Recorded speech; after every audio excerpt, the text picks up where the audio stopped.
Hey, what's going on? It's Braylon Edwards here. Hey, sorry I couldn't be in today. Sorry I couldn't be on the show. I know that Maz and Ryan and Alex and Fish have you guys covered. I know they're going to take care of it. I am doing some self-maintenance. Got to get rid of two wisdoms. The one down here and the one up here. So, getting rid of these wisdoms, but I will be back in the building on Monday. Tune in. Ryan and Maz are going to kill it today. And I will see you guys on Sunday at O'Toole's for the One-on-One Riff pregame show. And here we go. Armani and Edwards, the bottom line. Friday, November 12th. Ryan Armani, Braylon Edwards, as you could see there. Braylon out today, having some oral situations going on with his teeth.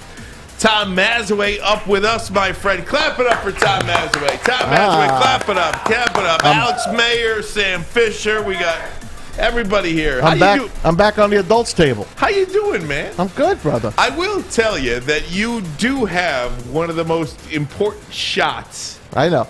Camera angles of the show. So many people, and that's the Maz chair, so many people just want to see what's happening behind me. Behind you. Yeah, nobody's really looking at you. Thank They're God. looking beyond you. But we are listening to what you have to say. It's a good thing, man. One of the things, though, and obviously we wish Braylon the best. He's out today. He will be back for Sunday's pregame show. We'll be out there at O'Toole's in Royal Oak, Lions and Steelers on Sunday. I will say, I have had so much fun today. I see that. Prior to the show. I am like a child over here because I don't know what got into me today. Alex, I don't know if you could follow me with this camera, but this window here in this street side studio here at 15 Mile in Woodward, you cannot see in to the studio. You can't see in. We can see out, but you can't see in. People stop there to look at themselves, check themselves out. They're always doing. They don't realize that we're looking at them. So it's like a mirror. So as people walk by today, I'm literally like knocking on the window, and they're stunned. They don't know what it is. They don't know what's happening. They're scared a little bit, and I'm like a child doing this. And I can't help myself. I don't know what's gotten into me today. Maybe it's Friday. The 3-month anniversary of the Armani and Edwards show, by the way. Woo! Been doing this for 3 months. Really? 3 months today, November 12th. And August 12th, whatever day it was. August 12th was the first day of the program. So we are having some fun here on a Friday, a football Friday, Tom Mazaway. Can't wait, man. Last night, got a little game in. Sort of almost the whole second half of that game. It was bad. 6-3 heading into the fourth. Dolphins up. 5 guys in my eliminator pool had Baltimore. So how many guys are left now, Maz? After Baltimore crapped the bed? Yeah. 20 left. Wow. What's the winner win? A bit. Quite a bit. Yeah. Quite a bit of cash. Like over $1,000? Oh, yeah. Nice. Very good. Well over. We'll be rooting for you. If you were watching the show yesterday or listening anywhere podcasts are found, of course, watching on YouTube, perhaps listening on Spotify or the app, you saw and heard Chris Prince, Beer Makers fan, call the Miami Dolphins winner again last night. Unreal. Thursday night winner here on the program. Red hot. He called it. He's like, all the money's going on Baltimore. All the stats show Baltimore. I just think it's going to be Miami tonight. And what happens? Tua comes in. Jacoby Brissett was injured. So Tua came in and saved the day. I mean, some great highlights in last night's game. Your boy, one of the things I saw on Twitter today, one of the linemen for the Philadelphia Eagles tweeted, "Good morning to you. Good morning, everybody, and especially good morning to Robert Hunt." That's it. Robert Hunt caught this. It was probably the most exciting Here it comes. non-play in NFL history. Here he goes, rumbling, bumbling. Lined up at right guard and caught a screen pass, dove in for the end zone, did the almost like a helicopter flip like John Elway did in the Super Bowl. That's it. And it Check was that all elevator for naught. out. It was all for naught. You see that elevator? That's in the Miami Dolphins headquarters. Look. already. Oh, my God. They have it already with the fat head on it, and Robert going over the top. Didn't count, though. They still won. No, it didn't count. Big show for you guys today.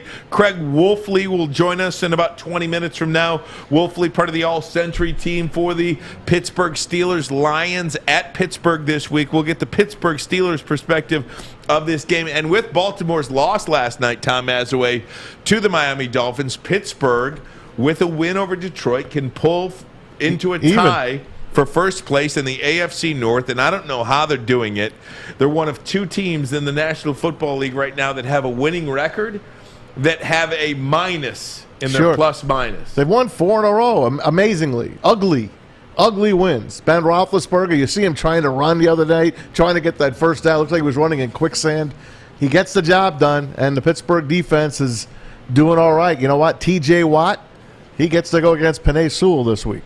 Doc Macaroon, Sports Illustrated, Lions Beat, also Detroit Sports Podcast. He's going to join us top of hour number 2. We'll talk to him about the Spartans as well. Michigan State at home against Maryland this week, Tom. There's a lot of great football. This is a big weekend in college football as well. No doubt, man. It's getting down to that time of the year. What, 4 games to go for each team? 4 or 5? We're going to talk to a little 3 college football games left. That's it? That's it. Well, including this week, 4, including this week, 3. Whoa. That's why. Wow. Yeah, that's why we always talk about these scenarios that we were talking about. If this, if that, if this, if that. It's not like there's a whole season to be played here. There's only 3 games left. And when you say run the table, it's not like you're saying run the table and the team's 3-0 and you got to win 8-9 more games in a row. You got to win 3 games to run the table. So there's a lot at stake over the next 3 weeks. Michigan, Penn State, Michigan State, and Maryland this weekend. I don't think either of those, certainly for Michigan, not a gimme. I mean, that's as tough a football game as they'll play all season. And, of course, Michigan State, something tells me you shouldn't look by Maryland either. Beer Man said it. Maryland has lost to some really good teams, put up a good fight. They got the other Tua's brother. Yeah, Tunga Vailoa. We'll see how he does. We'll do our pick segment as well at 3:36. Chevy will get to join us today because that segment sponsored by Les Stanford Chevrolet, and he said he's going to go 12-0. By the way, well, he did. Look, Ali Rita did the picks last week, 5-1 in college. Yep. You got to keep that in mind. So if you want some winners this week, stay tuned. Chevy Will is calling for a 12-0 game. I don't know about that, but we'll talk some baseball as well. Mads, a lot of talk regarding baseball this week, and obviously the 5 shortstops that everybody's talking about: Simeon, Story, Seager, Correa, Baez. And I don't want to give it away now, but you don't think the Tigers get any one of those guys? I do not. I think they're going to get – I think I told you who they were going to get way back when. I'm going to stick with it. We'll tell you about it coming up, but it's not going to be the $320 million man. I just do not think Carlos Correa lands here. And it broke during the end of our show yesterday. Odell Beckham Jr. officially now a member of the Los Angeles Rams. He signs the deal to go to L.A., and it's just one of those things. Look, Von Miller, Odell Beckham Jr., Matthew Stafford, Jalen Ramsey, Aaron Donald. It is a team full of stars. They're all in. They have pushed their chips to the table. Like we said, the Packers pushed their chips to the table. Here's a sidebar to that. I read somewhere today, NFL Insider, that said the Packers GM, Mark Murphy, put out an offer to Odell Beckham. That was really not a good offer, and the Rams came back and offered a little bit more, and supposedly the people in Green Bay are not too happy, especially their head coach, Matt LaFleur. He thought they were going to get Odell Beckham. We said yesterday, the Rams stepping up and getting this guy, although they really don't have room for him. I mean, you got Robert Woods, Cooper Kupp. Where are you going to put this guy? Where are you going to put him? Van Jefferson is another player. We think they played the block game by getting Odell Beckham in L.A., keeps him away from the Green Bay Packers because, let's face it, these two teams are on a collision course to play somewhere in the playoffs. You know who nobody's talking about in the NFC right now? The Bucks. The Bucks. Yeah. The Tampa Bay Buccaneers. And I don't think Odell Beckham Jr. makes much of an impact. He doesn't. With the LA Rams. We saw the Vegas line. Right, but the Rams to win the Super Bowl were plus 800 before Odell Beckham Jr. was signed. The Rams to win the Super Bowl after the Odell Beckham Jr. signing, still plus 800. Right. Vegas doesn't care. Didn't move the needle. Didn't move the needle at all. I will say, if you look at the Bucs situation, can Odell Beckham Jr. with the Rams kind of go along those lines of that of the Bucs, where you have Mike Williams and Chris Godwin and Antonio Brown? Because now you do have that same trifecta in the wide receiving core for the Rams with Cooper Kupp and Robert Woods and Odell Beckham Jr. I don't think, and I know, Matthew Stafford is not the quarterback that Tom Brady is.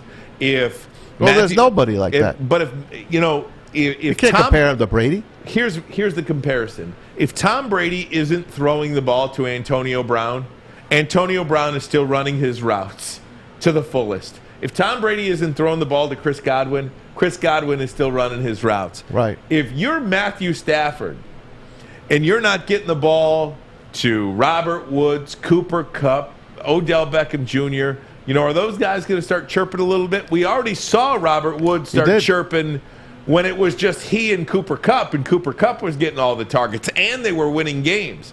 So what dynamic is that going to have in the locker room? I just don't know. I don't think it'll work out. In fact, and I could be a total buffoon for saying this. I've said much more buffoonery things in my day. I think the Rams are actually a worse football team today than they were yesterday. I don't know about worse, but it's going to be a chemistry project, and we'll see if it works. Accumulating talent does not make you a good team. It does not. We'll get into this. I want your take on that, Maz. And, of course, Lions in Pittsburgh. Lions getting 8 points this week against the Steelers. Yes, it did. Josh Reynolds also spoke on coming to Detroit, newest Lions wide receiver. You'll hear from him. It's all coming up next. This is the Armani and Edwards program. Braylon out today. He'll be back Sunday for the pregame show, and then, of course, next week. Armani and Edwards, Woodward Sports Network. Make sure you download the Woodward Sports app in the App Store and the Google Play Store today. Take Woodward Sports with you wherever you go and listen live on your phone or mobile device. Fellas, football season is here. It's time to make your grooming experience easy like Sunday morning. Get to Lady Jane's Haircuts for Men. Walk in, relax, watch your favorite team play, and before you know it, your hair will be game ready. Get to Lady Jane's, open 10 to 8, 7 days a week. Walk in anytime. It's wicked awesome. Hey, gang, it's Maz from MyBookie.ag, our studio sponsors, and the place I put my sports wagers in last night.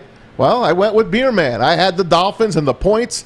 I won that. I actually bet the over, so I kind of lost that parlay. But I still made some money last night on MyBookie.ag. So can you. All you got to do is go there, especially first-timers. If you're putting your money in for the first time, they're going to match it for you. MyBookie will match your first deposit all the way up to $1,000. You can't beat that. That's your money to keep. All you got to do is use the promo code Woodward, and that will be your money. You Woodward is your promo code. They'll double your first deposit. Full slate of NCAA games tonight. Got a couple on the hill tonight on a Friday night. NBA, NHL as well. NFL, gotta bet 'em, man. Cannot wait for Sunday. And, of course, MyBookie.ag is the place. Use that promo code Woodward. Bet anything, anytime, anywhere with MyBookie. If you have a gambling problem, call the Michigan Problem Gambling Hotline at 800-270-7117. Out at midfield for the coin toss. Heads, tails, tails, heads. Call it plays in the air. Heads is the call. He said heads. It is a tails. We saw the coin flip. Ref gives the ball to the Lions, and Jerome's going, whoa, what's going on here? Oh, I believe he said tails. He did. What could be the problem? It was a darn coin flip. Why is Jerome arguing? Look at Jerome Bettis. What's going on? Was there anything better than Bettis' expression? Bettis is like looking, what happened here? It's like someone stole his dog. Bettis is out there yelling at him. He said, I called tails. We'd seen a lot of different things happen on the field. Nobody ever seen him screw up a coin toss. The coin toss? Now, hold on a minute. How can the referee screw up a coin toss? It's a coin. How great is that? It's another rule that changed because of the Detroit Lions. Seriously, how many rules do you think changed based on the Lions? We know the coin toss rule. We know the Calvin Johnson catch rule. There's a few others. Pass interference being reviewable. Yes, that's another one. Face mask. Oh, that's not a face mask against Aaron Rodgers. Face guarding. Face guarding, the whole 9 yards. That was the last time the Lions beat the Steelers, Thanksgiving Day, 1998. They have run off 5 straight since then. Yeah, and Pittsburgh does lead the series 17-14-1. I can't believe they've only played 5 times in the last 23 years, though. You would think 2 cities like this would get together more often. Remember we tried to do it with the Tigers? Oh, we got to play the Pirates more. Guess what? Both stadiums were empty. No one gives a damn because it's just not the matchup it was back in the 50s. For many people in Detroit, I think I don't know if it's because the city of Pittsburgh kind of mirrors the city of Detroit a little bit, but everybody that's a Lions fan has a second team. Of course. And the Pittsburgh Steelers, I think to most Detroiters, are that second team. Whether it's, you love Terry Bradshaw or you love, Lynn Franco Swan, Harris. Jerome Bettis. Well, obviously Jerome Bettis, but I was trying to go back even a little bit, Rocky beyond Blyer. Mean Joe Green. The Lions do seem to be a sexy pick this week. But, look, Josh Reynolds, he is not going to play this week, is he? Doesn't know yet. We don't know. Okay. Here's Josh Reynolds just, first of all, on coming to Detroit. Here's his, what do you think? You're coming to an 0-8 team. Here's his thoughts, Josh Reynolds. Yeah. Talking with my agent, you kind of get a gauge on, who's coming in and, who's kind of got that priority and stuff. And, I was more than excited hearing about Detroit coming for the offer, man, because just seeing how close games have been for them, and just seeing the grit that they display every week. I mean, it's easy. It's easy for me, man. I didn't leave to go to a winning team. Otherwise, I would have stayed in Tennessee. I mean, I came to compete and come to a great culture, and that's what I'm feeling. I've been here for not even 24 hours yet, and I just feel the love that everybody has for each other, and just the connection that everybody's got. First and foremost, that is so important, Tom Mazaway. He wants to be here, and automatically, you mentioned this yesterday, he comes in as the #1 receiver. It's great to hear. It's great to see the kid wants to play ball. He was lost on that Tennessee. I don't know why they didn't use him. But because of A.J. Brown and Julio Jones. Yeah, but Julio Jones has hardly been on the field. Yeah, A.J. Brown, okay, I understand that. But you had Ryan Tannehill. Now you got Jared Goff. These guys have a little history together. Matter of fact, we played a cut yesterday of Jared Goff hitting Josh Reynolds when they were Rams together. So I think they already have a good working relationship, and I bet you he fell in love with Dan Campbell. And you feel good for Jared Goff a little bit, too, lost in all of this. Here's a guy that has a connection with somebody that he's had for longer than a couple of months. Do you know he texted him? He texted him prior to the Lions picking him up. His text was, hey, did we pick you up yet? So Jared Goff's paying attention. No doubt. Those players are paying attention. We're paying attention. Well, we're saying, why aren't they signing anybody? Where are you? I mean, you have this team that can't win. They try, but they can't win. Why not go out and get these free agents? And they went out and they got this guy. Josh Reynolds also talked about the opportunity to play here in Detroit. Here it is. For sure. And then, coming in, halfway through the season, I got to make the best of my opportunities, no matter, how little, how much. I'm here to help the team win. Whether it's coaching guys up or catching passes, man, it doesn't really matter. I'm here to help these guys win and build this culture. Here's the deal with Josh Reynolds, though, too. It does give Jared Goff a legitimate NFL wide receiver.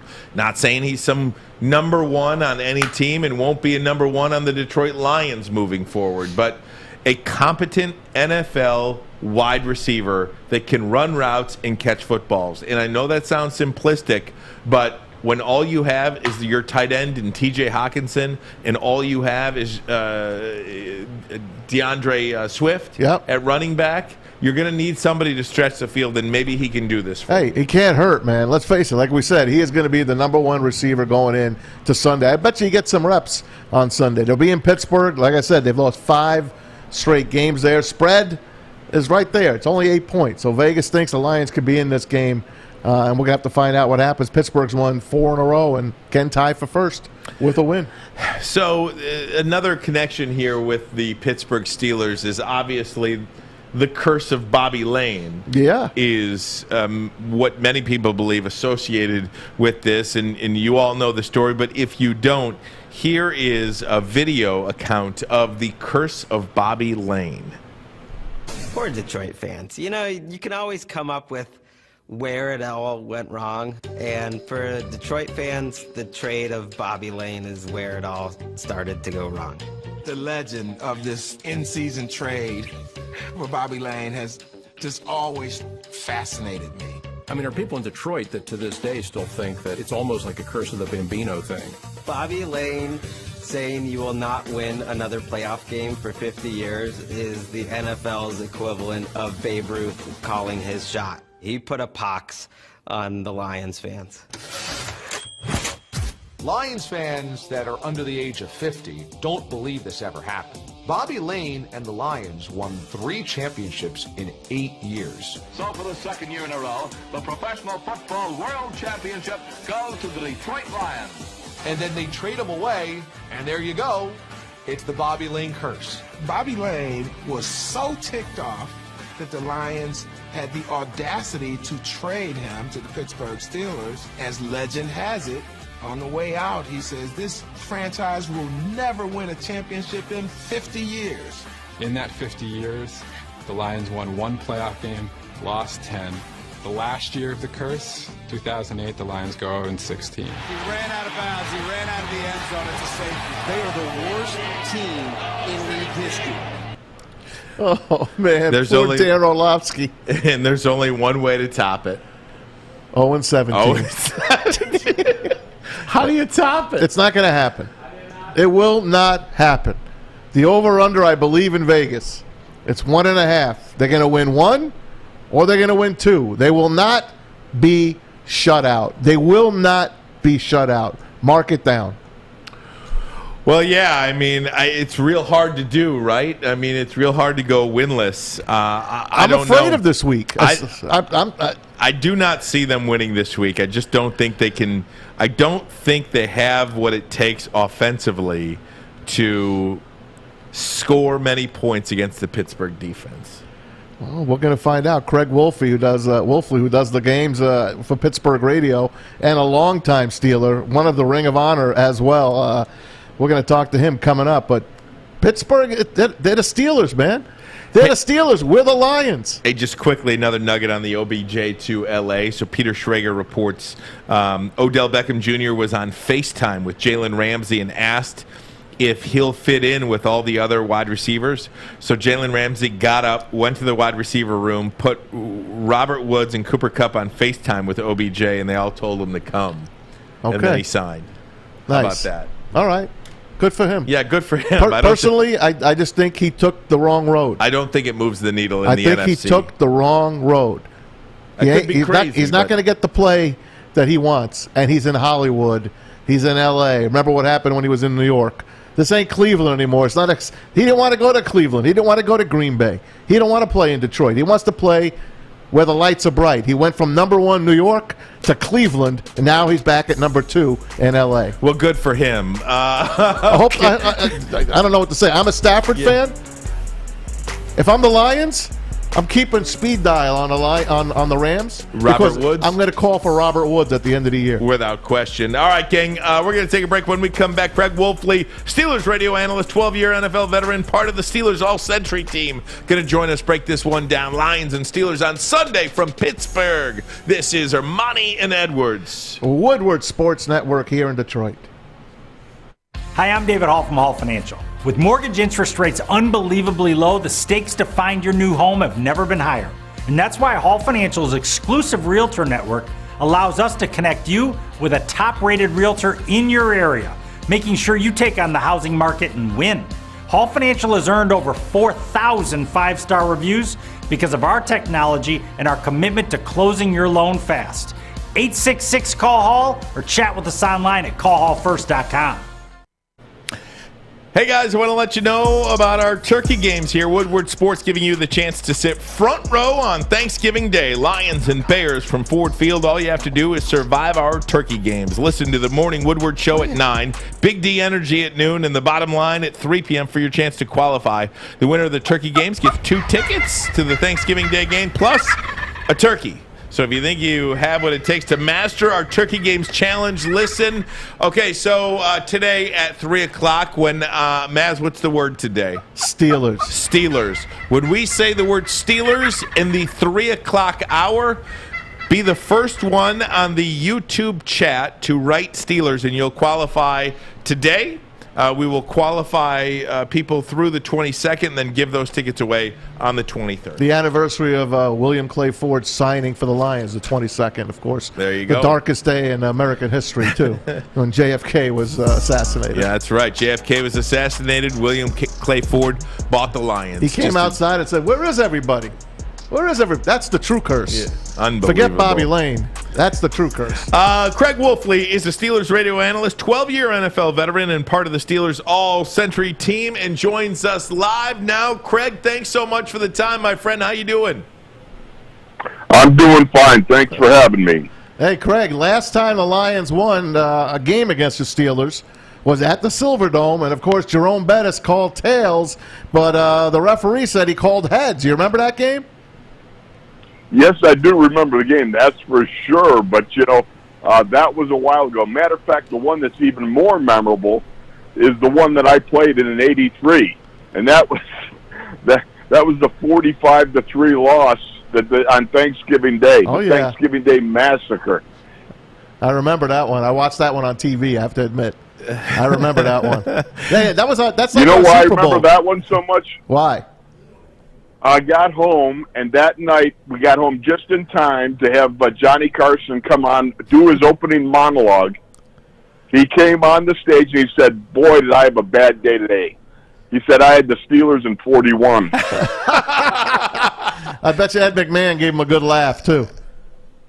He did, but I turned off. I had to hit the video remote. That is great. Hey, Craig, before we get into Lions and Steelers, you want to weigh in on this Odell Beckham Jr. to the Rams? We've been talking about it like crazy. What's your take on Odell going to the Rams?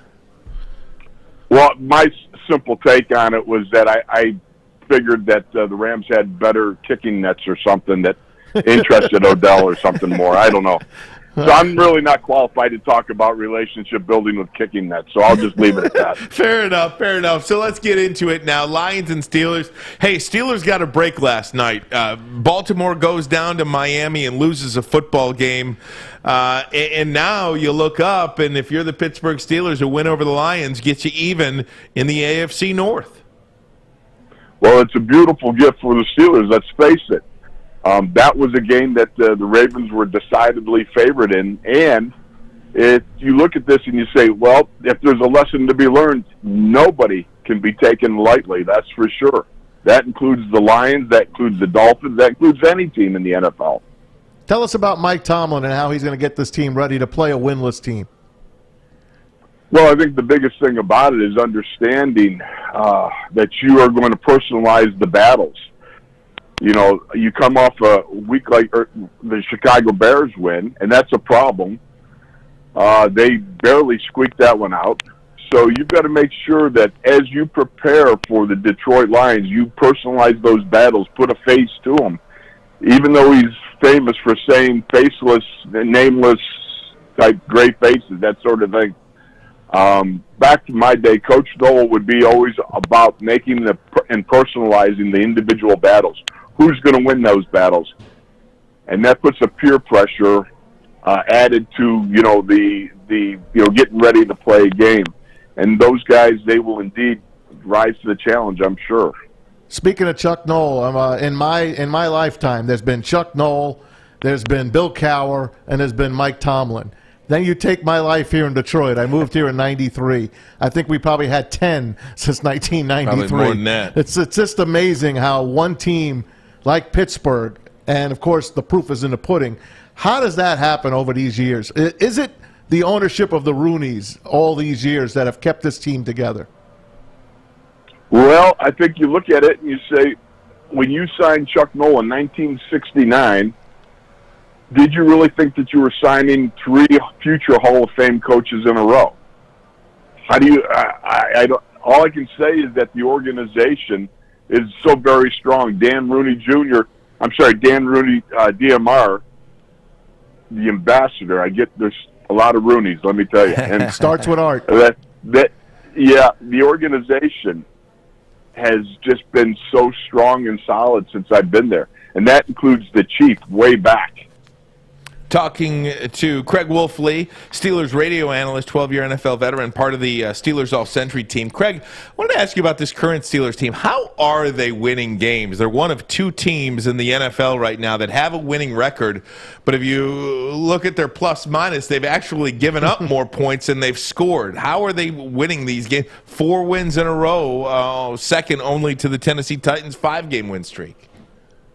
You know, it's about cobbling some victories together. They have not played their best game by anybody's stretch of the imagination. But it starts at the quarterback, Ben Roethlisberger. The last 4 games in a row, he's thrown for nearly 1,000 yards, 6 TDs.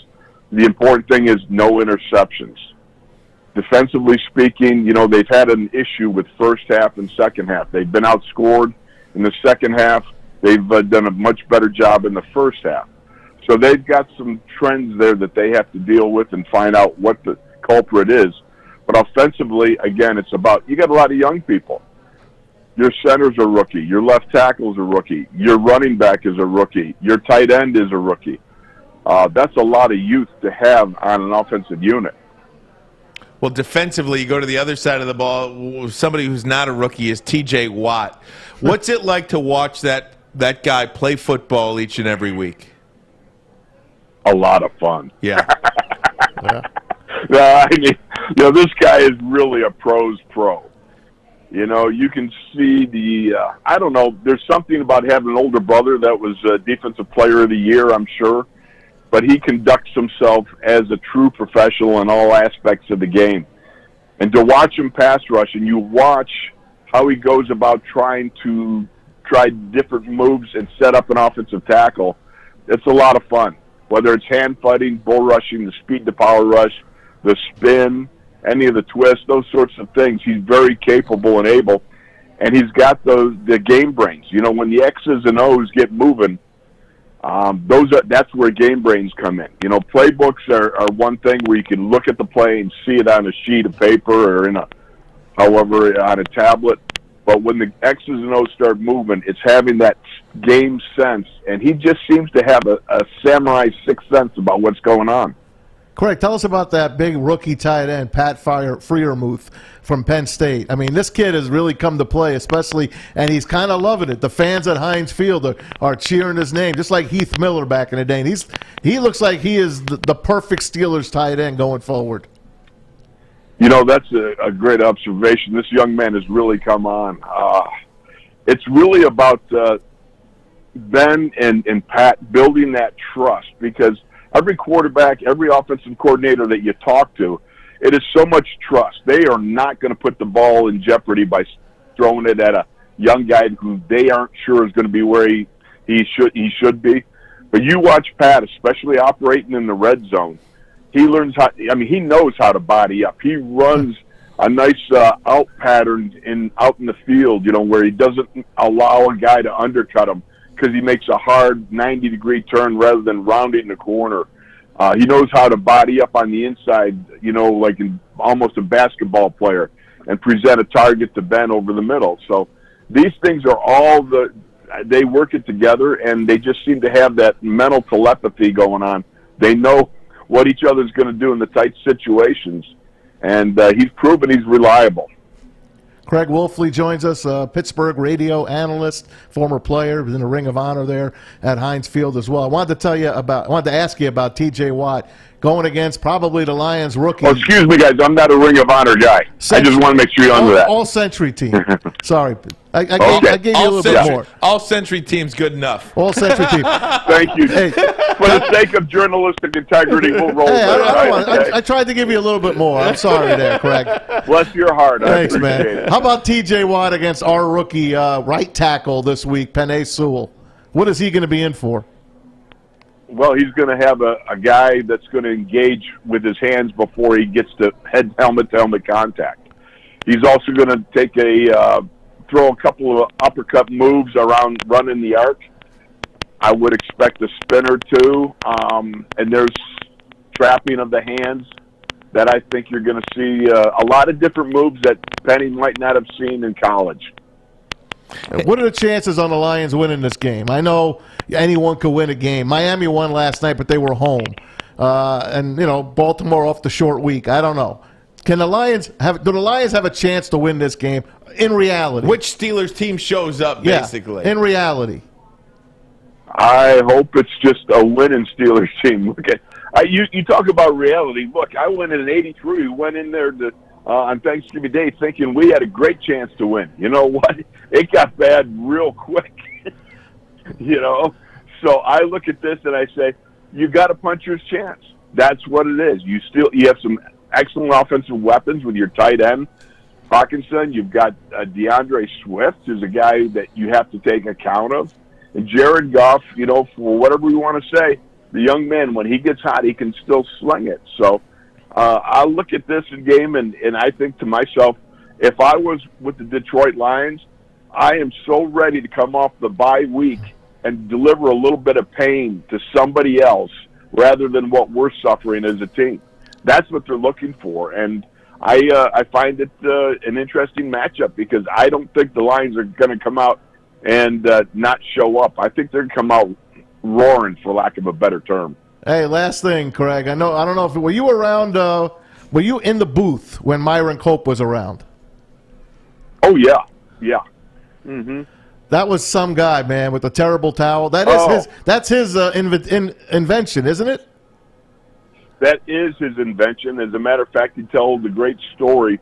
He went to the great Andy Russell, who was a linebacker for the Steelers, of course, way back in the 70s, and he said, Andy says, I got this towel idea. And you have to understand, Myron had a real funny voice. Oh, He's yeah. a little guy. What do you think about this towel, Russell? What do you think? And now think about Andy Russell, who's very straight-laced, extremely well in business, right? He looked at Myron and he goes, that's a gimmick, Cope. Cope, that'll never work. It'll never work. They sell it with his name on it now, right? Well, he deeded over all receipts of that towel to his school, where one of his children attended a special school, and all the money that is from the towels being sold goes to that school. That's awesome. So it's amazing. They've sold millions of dollars worth of towels. Craig Wolfley, one of the great Steelers of all time. But not in the Ring of Honor. But not in the Ring of Honor. Right. Steelers radio analyst. And, Craig, we joke because if you live here in Detroit and you're a Lions fan, everybody who's a Lions fan has a second NFL team. It's the way you survive football season. And for most people here in Detroit, I think their second team is the Steelers. So maybe some torn Lions fans this weekend as they head to Pittsburgh. Well, I do indeed look forward to it and always enjoyed playing against the Lions, except for when Jerry Ball was on the other side of the line. Number 93, Jerry Ball. We loved it. Craig, thanks so much. We'll hope to do this again sometime soon. All right, bud? Good luck, man. Best of luck. Thank you, fellas. Take care. You got it. Best of luck down the road to the Pittsburgh Steelers. Absolutely. That is fantastic. Some great stories there. You remember Myron Cope's voice? Absolutely. Yeah, he's telling us about his voice. That was his whole thing. Let me tell you something. Now, I think Fish and Alex Mayer are probably looking at us a little bit crazy. I mean, they're in their 20s, right? But, Alex, do you know what the terrible towel is? Yes, I know what the terrible towel is. That's all you need to know. Invented the terrible towel. There you go. It was their invention. I try to teach you a little history. I know what the terrible towel is. Okay. Why are you giving this guy grief? I'm not giving a grief. This is all day, Ryan. That's all my day guy. long. This is none of this.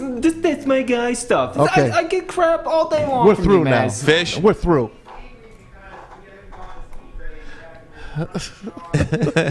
You like marshmallows, do you, Maz? Love marshmallows. Oh, my goodness. Hey, we're going to get into some college football next. Big weekend for Michigan on the road at Penn State. Michigan State hosts Maryland, looking to get back on the winning track. We'll examine the game, so we'll do it next. Armani and Edwards. Oh, Woodward Sports Network, the bottom line. There you go, Maz.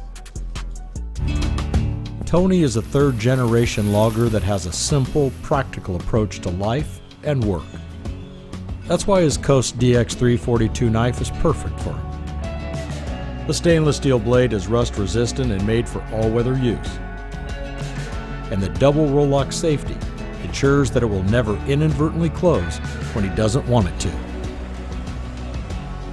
That's why Coast is trusted tough. Hey, everybody, start a new career in an industry that's always essential, the heating and cooling industry. Learn more today by visiting northwesterntech.edu. That's northwesterntech.edu. Easy for me to say. There you go. Hey, I want to talk a little college football. We'll focus on Michigan State and Maryland in about 20 minutes from now when we have Doc Macaroon on, SI writer, Lions beat writer, MSU guy. We'll focus on them later. I wanted to take the next couple of minutes and hone in on this Michigan-Penn State game. Did you want to show Braylon's tooth first? Does he? No, I don't think he wants us to show that. Does he want us to show that? No, Braylon just sent us a picture of his tooth that came out, his wisdom tooth. I know he's still got a lot of wisdom in there, but that was one big sucker. A huge That's tooth. all I got to tell you. Yeah, so Braylon out today having his wisdom teeth taken out. God. It looks painful. Oh. It sounds painful. I'm cringing. I'm getting a little cringy. Does the dentist make you hurt? Do you hurt when you go to the dentist? I like going to the dentist because I like getting a gas. Now, I like going bye-bye for a little bit. Dr. Leverins is the best. St. Clair Shores. Dr. Rita, St. Clair Shores. I'm telling you, great guys. I still don't want to go.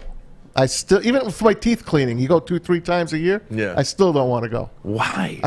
So good. You get the gas. You go. I've never gotten the gas. Oh, you got to get the gas. I've never gotten the gas. What do you I've mean? been gassed before. Well, we know you're gassed right now. I see you yawning underneath your breath. You're yawning, fighting it back. I can't help it. I'm a yawner. You're fighting it back. I'm the one that should be gassed, I know. man. God bless you. I know. Hey, thanks. If you're listening on 93.5 The Roar, 99.1 FM, 94.7 HD2 FM, we're on from 6 to 8:30 on the radio, on the FM dial. So we certainly appreciate that. If you're watching on YouTube, thanks for that. Watch it on Twitter and find us anywhere podcasts are found, Spotify, wherever.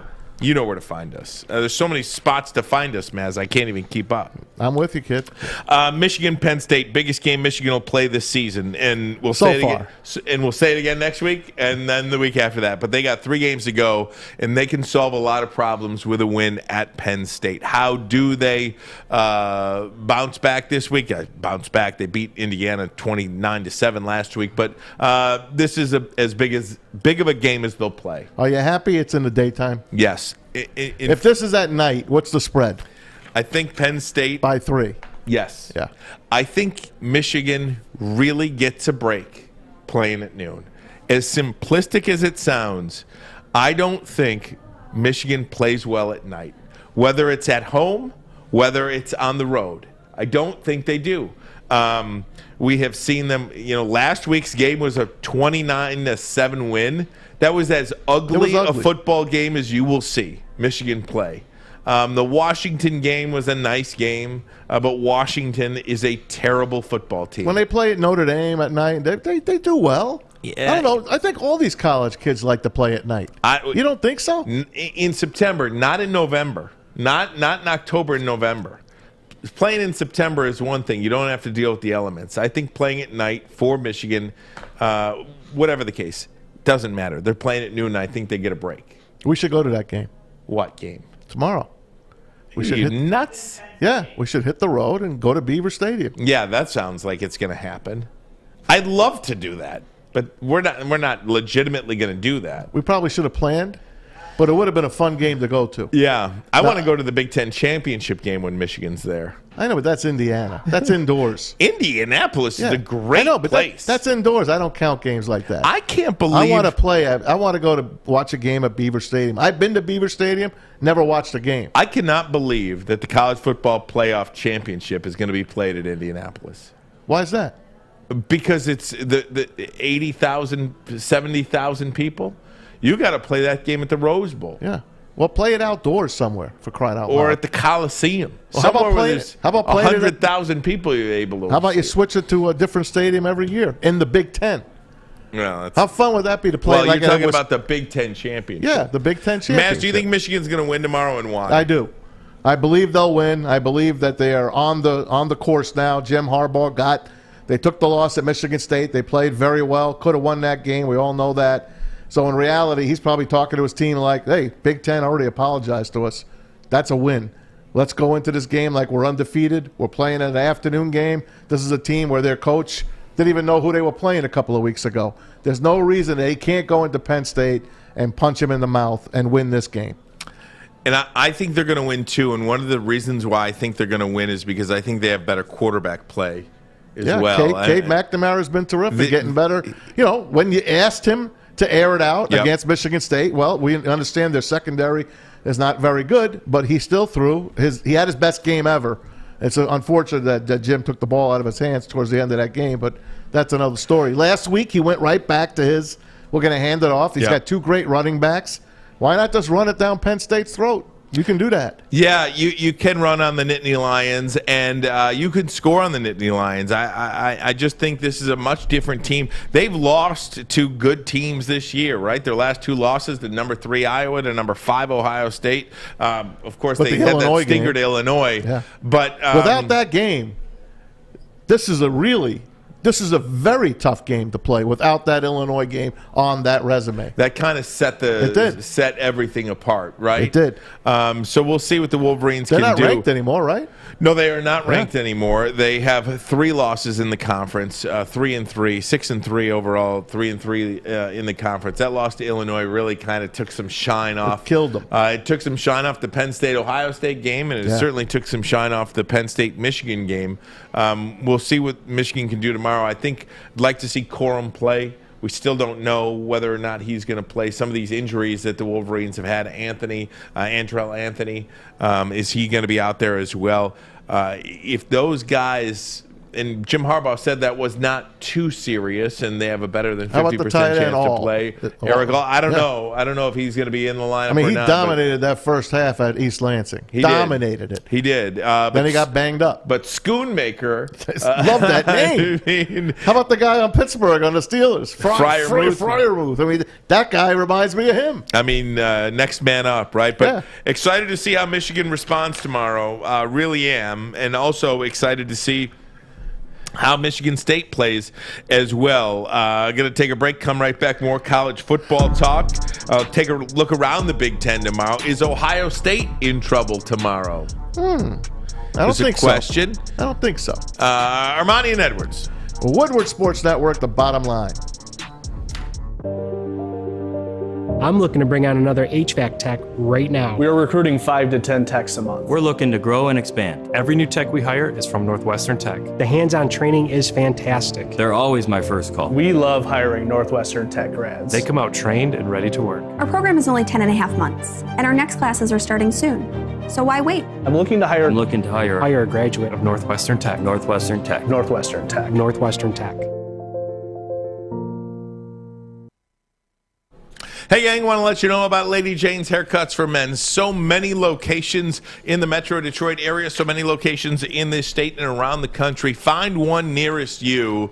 Just walk into Lady Jane's, and the best ability is availability. They are available with some of the best stylists in your area. Come on in, walk in, sign in, sit down, and before you know it, you are handsome and clean. Ooh-wee. Take a look at this haircut right now. Got that done by my girl Becca, who I scared walking down the street over here, knocking on the double double glass window. She jumped back, and I won't do that again. But nonetheless, I say you do it again. Come on into Lady Jane's. It's wicked awesome. Armani and Edwards, Woodward Sports Network. Thanks for tuning in. Friday show, November 12th. Braylon is out today, has his wisdom teeth out. Sent us a picture of the wisdom tooth. It looked like it was very big. There was a lot of wisdom in that tooth, I can tell you that for And sure. it made me a little queasy. So we got Maz has moved from the Maz chair to the Braylon chair.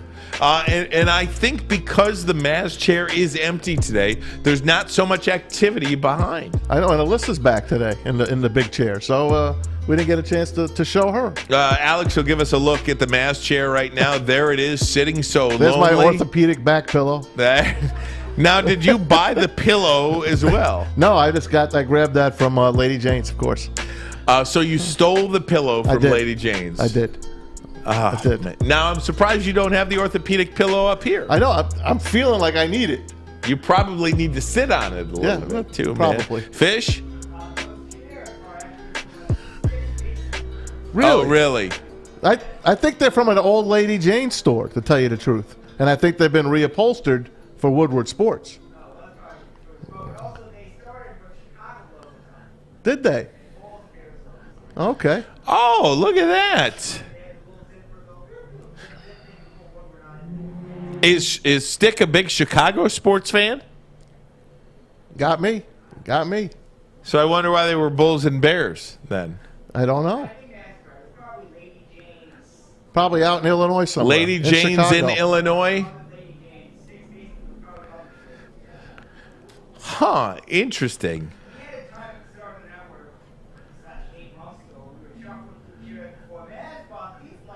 Hey, ask Stick. Adam bought the chairs. Get off my back. But I will tell you, just a little inside radio or inside streaming, if you will, the chairs were always fine. It was the footstool. And in the difference in the chairs with a working footstool. They're beautiful. Because I'll tell you this much. I wake up pretty early. I cannot have my feet dangling. No, of course off not. this chair. Because when your feet dangle like this, you know what else happens? The blood goes down there. The blood Yeah. the blood just rushes. It's like a couple of down to the balonies bottom, hanging and at you're like this- Satriali's. Satriali's. You want to just like shave it, cut from the thigh. You know That's what I it. mean? It's like you're just hanging with the blood. And then I am, what am I, Maz? What happens when the blood rushes down? What am I? Gassed. Totally and completely gassed by the end of 20 minutes when these feet are dangling. He starts standing. If you see him standing, that means he is gassed. Totally gassed. Hey, let's look around the Big Ten. Oh, man, we're having too much fun here. Hopefully, Braylon has some good gas. We need Braylon. We need you on Sunday at O'Toole's. Right. We're going to be doing our Lions pregame show at O'Toole's 11-1 in advance of the Lions and Steelers game in Week 10. Big Ten schedule on the board. I am intrigued by Purdue at Ohio State. You think they're going to do it again? Look, do you know why I'm intrigued by this? Because Purdue can score points. Ohio State's defense is not very good. And could they outscore Ohio State? I don't know. But I'll tell you this much. That game, to me, has upset written all over. I'm not saying it's going to happen. It's 21 points, though. Here's my prediction for that game. Pain. No, besides pain. And Purdue will have the ball in the fourth quarter with a chance to tie or take the lead. Wow. I hope you're right.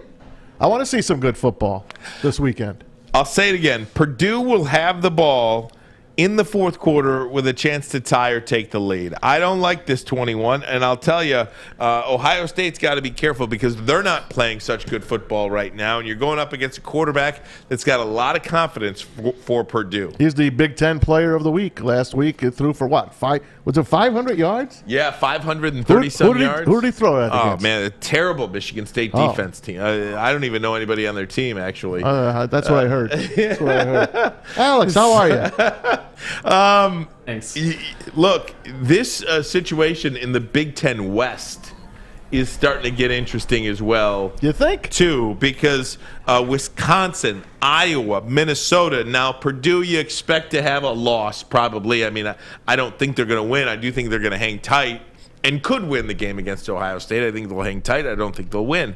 So Purdue's going to have a loss. You got 4 teams tied atop the Big Ten West standings. But the best is Wisconsin by far. That's clearly something. By far. Something clicked with Wisconsin after Michigan beat them. No Michigan doubt. beats them. They got healthy. Michigan beats them. They're 1-3 on the year. They have not lost since. And not only have they not lost since, they look like they're just a completely different football team. They're not winning games, flash in the pan. They are dominating teams. Put up the Big Ten against the spreads, Alex. Just want to take a peek at that.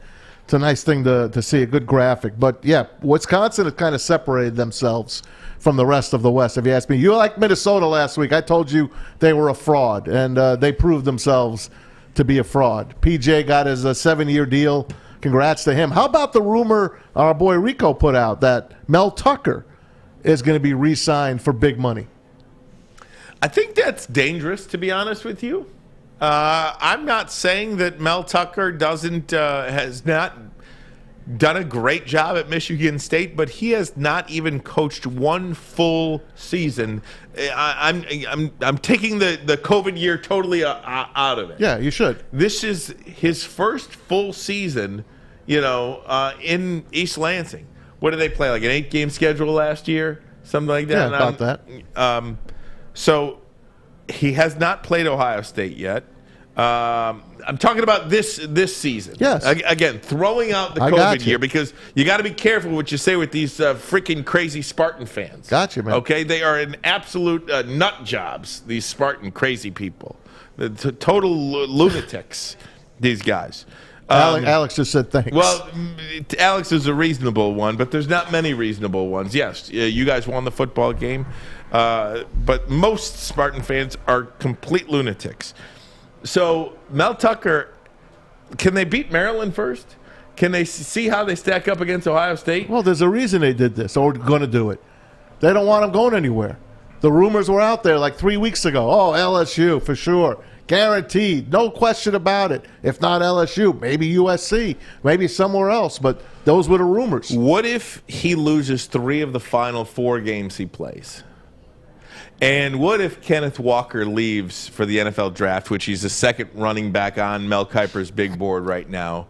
Like, do you just replace a guy like Kenneth Walker? No, you don't replace that guy, but look at a team like Michigan. They got Blake Corum and they got Hassan Haskins. There's going to be other running backs that are going to come to Michigan State. I'm just saying, they're not a slouch. I'm just saying when you go pay a guy, quote-unquote, Ryan Day money, you better be sure that's your guy. So, okay, let me ask you this. You don't think that he has done a phenomenal job in the 2 years since he's taken over from Mark D'Antonio? Could I say that the jury is still out? He beat Michigan. You can say that, but he's sitting at 8-1, number 7 in the country. I understand that. The season has not been played yet. Okay. The full season has not been played yet. That's all I'm saying. If you lose 3 of the last 4 games you play. So 9-3. 9-3. Losing you 3 think you don't think that's worthy of a raise? 9-3? I don't think that's worthy of doubling your salary. Is it actually doubling his salary? I believe I'd have to take a look at. I think it would be a doubling of the salary. Wow. Let's see. All right. Even so, you don't even have to look it up. So you don't think that it's worthy of at least ripping up the contract he had and giving him a new one going forward? No offense, I don't think that he's the number 1 choice of the LSU Tigers. I don't know if that's okay. Even if he isn't. So I don't think you got to pay him this year. I think you can pay him next year. So you think we know? You can give him a raise. You think we know more than they know? What are you talking about? In other words, you don't think they know? They hear the whispers, or they got agents in their ears talking to them. Look, my client can go here unless we get this. Then we can bury it. Isn't that what negotiating is all about, though? Yeah. Like my client is going to go to. He played his hand right then. Yeah, right. I'm not saying he's not playing his hand right. Alex, let me ask you as our Michigan State beat reporter.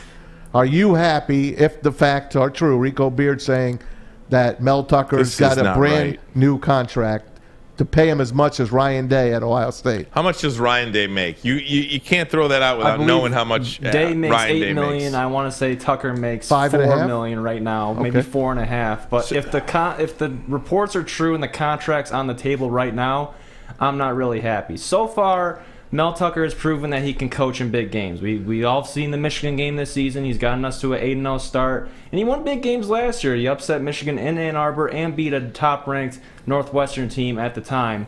So, but if they're already offering him this money and the season isn't over, we very well could lose all our games. We very well could lose out, lose our next 3, lose the bowl game, not make the Big Ten championship. If that happens, I'm not happy with Mel Tucker because he did not do a good job of getting his guys ready, and he just won't be able to coach in big games. So. Hold that trophy up again. Look, you beat Michigan 2 times in a row. How many more big games do you want to win? These are some big games coming up. Ohio State is a big game. Okay, Ohio State's a big game for everybody. Maz, I think you're totally and completely misinterpreting what I'm saying. I got to take a break. Let's stay with this. We'll do it next. Doc Macaroon will weigh in as well. Armani and Edwards, Woodward Sports Network. The bottom line. Stole my line. Well, screw you. All right.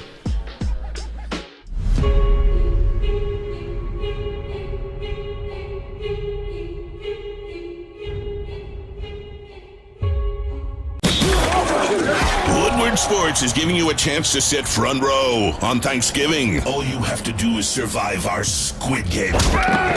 Nope, our turkey games. Listen every day to the Morning Woodward Show at 9 a.m. Big D Energy at noon. And the bottom line at 3 p.m. for your chance to qualify. The winner of turkey games will get tickets to the Thanksgiving Day Detroit game.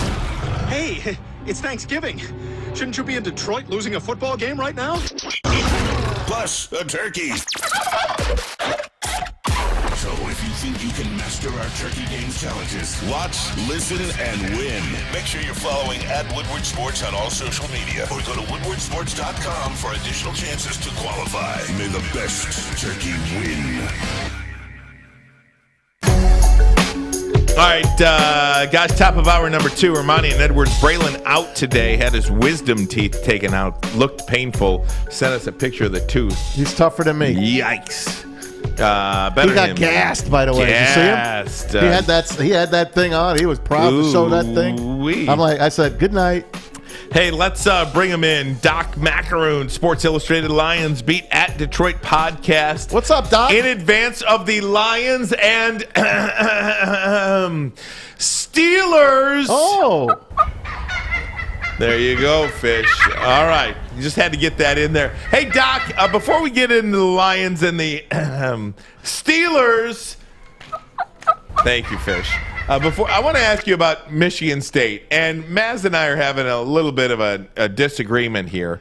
You know, our guy Rico talking about how the rumors are circulating that Mel Tucker could sign an extension at Michigan State and get essentially Ryan Day money, which would essentially double his salary before the end of the season. What would your take be on doing something like that?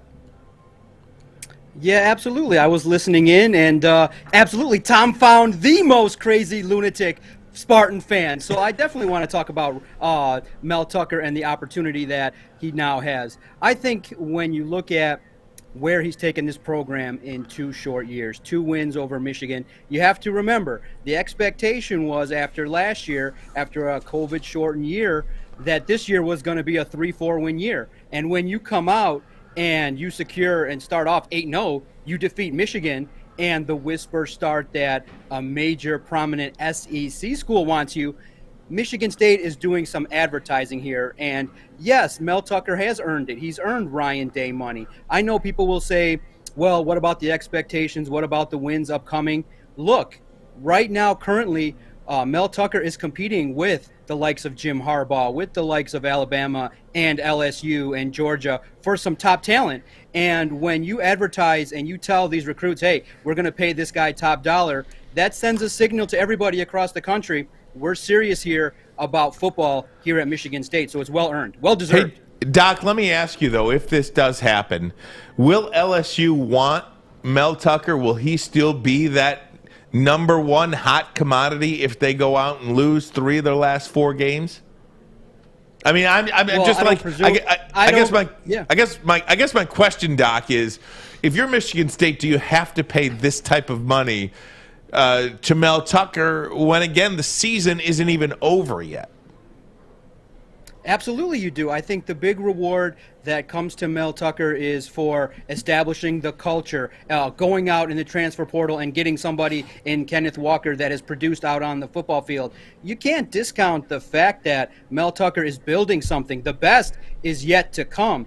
And when his name is linked to the likes of LSU, you also got to remember that teams in the National Football League also are aware of Mel Tucker. So the opportunity to secure him long term, to keep him happy, I think is absolutely the right thing to do. And who's to say they're going to lose the next couple contests? I think that if they can get a little bit more healthy, they're poised to compete. At least try to get one victory over Penn State and Ohio State and see what happens. But by far, for us Spartan supporters, this season has been a blessing because the expectations were so low. Any victory after this is just a bonus. So, Ryan, let me ask you this, and Doc, I already know what you're going to tell me. You don't think right now, as we sit, that Mel Tucker has done a well above average job? He absolutely has. So you're a fan of his team? I absolutely am. You don't want him long term? I absolutely want him long term. I'm looking at this purely from a business perspective. So are they. Why would I give somebody $8 million that may not have the opportunity to go to LSU? I mean, this could... Because there are other LSUs out there. Who? The teams are going to pop up. There are other SEC teams. They're going to be Big Ten teams that would want them. I don't know. I could be totally crazy. I just... from a purely business point of view, I just don't think you have to go doubling anybody's salary right now. But it ain't my money. So it's not my money, so I don't really care that much. I'm just... From a pure numbers situation, I just don't think that's something you got to do. So look at Harbaugh's first year here. Terrible.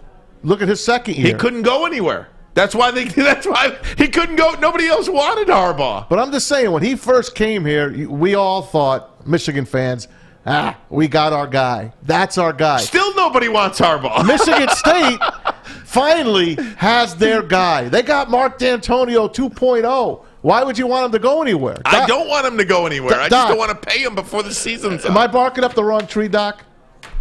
No, absolutely. You guys are having an interesting debate because Ryan is probably more of the mindset of, hey, let's see if he can show up this year against the likes of Penn State and Ohio State. What if, they go out there and they look totally disheveled and disorganized like they did against Purdue? What if they go out there and lose the next 3 games? Then maybe the tide will turn. But here's the thing in regards to the program. You guys have to remember history as well. Nick Saban stepped foot on that campus, and when the time came to show him the money, he went elsewhere. And you don't want to become known for not taking care of your coaches. What's wrong with paying Mel Tucker right now? Give him the security, let him be as comfortable as possible so that when he goes out there recruiting, he can sit comfortably, tell the recruits, hey, I'm here for the long, send the message to everybody, we're building something good here, and why not pay one of the top 10 coaches, in my opinion, in the entire landscape of the NCAA? Why not pay him the money? I think he's worth it. Top 10 in the country? Look, I mean, you Top can't 10 in the deny. country, of course. You cannot deny what he's done at MSU. I'm just again, I feel like I'm repeating, banging my head against a dead horse here. I'm just saying, like, he went to the transfer portal and got Kenneth Walker. There aren't Kenneth Walkers in the transfer portal every year. We still don't know, what this team is going to look like next year. All right, let me ask you this. Yes. And we'll move on. Yes. Would you take Mel Tucker as your head coach at Michigan? Absolutely. Okay. Absolutely. But you got to prove it, though, first, right? He proved it. Okay. He already proved it. What, because he beats Michigan? Everybody beats Michigan. Because he took a hapless team. He took a team that they thought were going to win 3 games this year, and he's already got 8 in the bank. All right. That's very good. That's very good. I love it. Hey, Doc, let me ask you about the Lions. They signed Josh Reynolds. I I think that's a good signing for them. What's your perspective on that signing alone, first of all?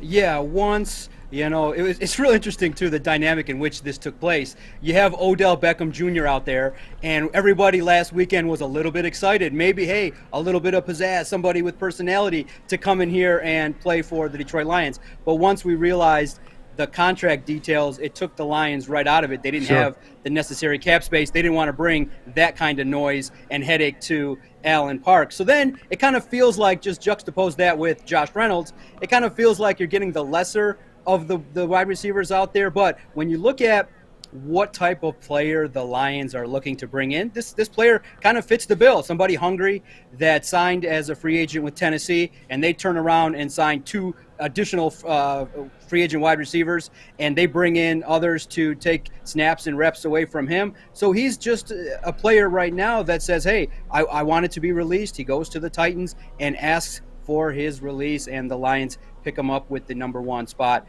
on the waiver wire order. And he's got familiarity, played 4 years with Jared Goff. And at this point in time, if there's any opportunity to improve the play of Jared Goff, you go out there and do it. Now, can he make an immediate impact? Probably not. I think he's probably going to go out there against the Steelers if he's indeed active, probably going in there with with strong knowledge of about 10 to 15 plays. Just go out there, run those plays, and see if you can develop early rapport with Jared Goff. But at this point in time, there's nowhere to go but up for these Detroit Lions. And if you can get somebody that can at least catch the football and give the initial maybe or any possibility of hope that an explosive play could come here or there, you had to take advantage of it. And it's good. Jared Goff and Reynolds are excited. They're both excited to work and get back together, work together out there on the football field.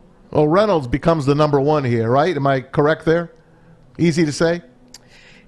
Yeah, easy to say. Pseudo number 1 in terms of is there really a number 1 wide receiver really on this roster? But him alongside Khalif Raymond will at least have an opportunity to do some things, because head coach Dan Campbell, when he took a deep dive, he said his focus was on that offense. He saw it. Everybody's seen it. It's too predictable, too mundane. Dan Campbell wants to see more explosive plays, and that's what's been talked about. So if you can try and get a little bit more pizzazz in that offense, why not? And if Josh Reynolds can help, yeah, you got to try anything possible.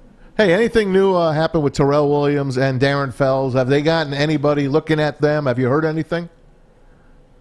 Yeah, well, I believe Darren Fells glammed down with the potential Super Bowl winning Tampa Bay Buccaneers. Oh, I think that he's going to end up on their practice squad. Yeah, Darren Fells, I think, obviously. And I think that talk this week kind of hinted to our players maybe jumping off the ship based on the 0-8 record. But look, Fells is a veteran who kind of, when you're a healthy scratch, the writing's on the wall that maybe the targets are not going to be there and you're not going to be used by the offense. So no ill will towards Fells or Williams. Unfortunately for Terrell Williams, it was not looking going to play this year. The head injury that he sustained, I just think that the injury settlement was the right thing to do. I don't think he was going to see the field. And you never know how a player is going to respond to one of those significant injuries. So it's just unfortunate, but this team is going young. So Darren Fells found himself a much better situation than he was going to be in Detroit. Go ahead, Alex. Hey, am I on, Fish? Yep, you're on, bud. Hey, Doc. From one lunatic Spartan fan to another, I want to bring it back to tomorrow's game. And, for instance, this last loss against Purdue, the blueprint on how to beat our team was displayed loud and proud for the whole country. Aiden O'Connell threw for 500 yards against us. Our secondary is not good. Our passing defense is porous. Even when we got playmakers like Xavier Henderson, Angelo Gross is having a good season. Darius Snow, I think, is going to be a good player for us for seasons to come. What do you think happened this week in practice with Scotty Hazelton, Mel Tucker, and company that is going to help us hopefully turn this ship around tomorrow? Maryland has a good passing offense as well. This Tagovailoa kid, he can throw out a ball. Maryland has the second best passing offense in the conference. What are your predictions for tomorrow?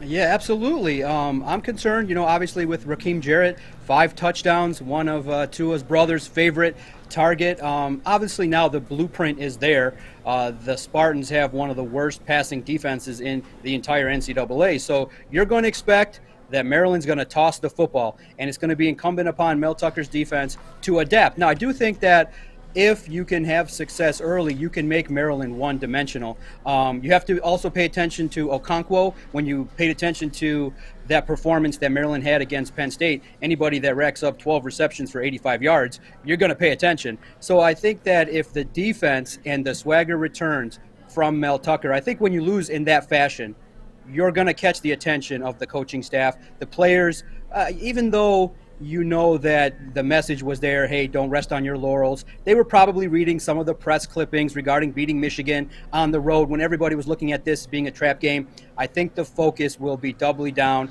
to come home and have a good performance. So even though, it opened up as a 12-point Spartans minus 12, I think it's going to be much closer with the Spartans eventually holding on late to win by, anywhere from 3 to 5.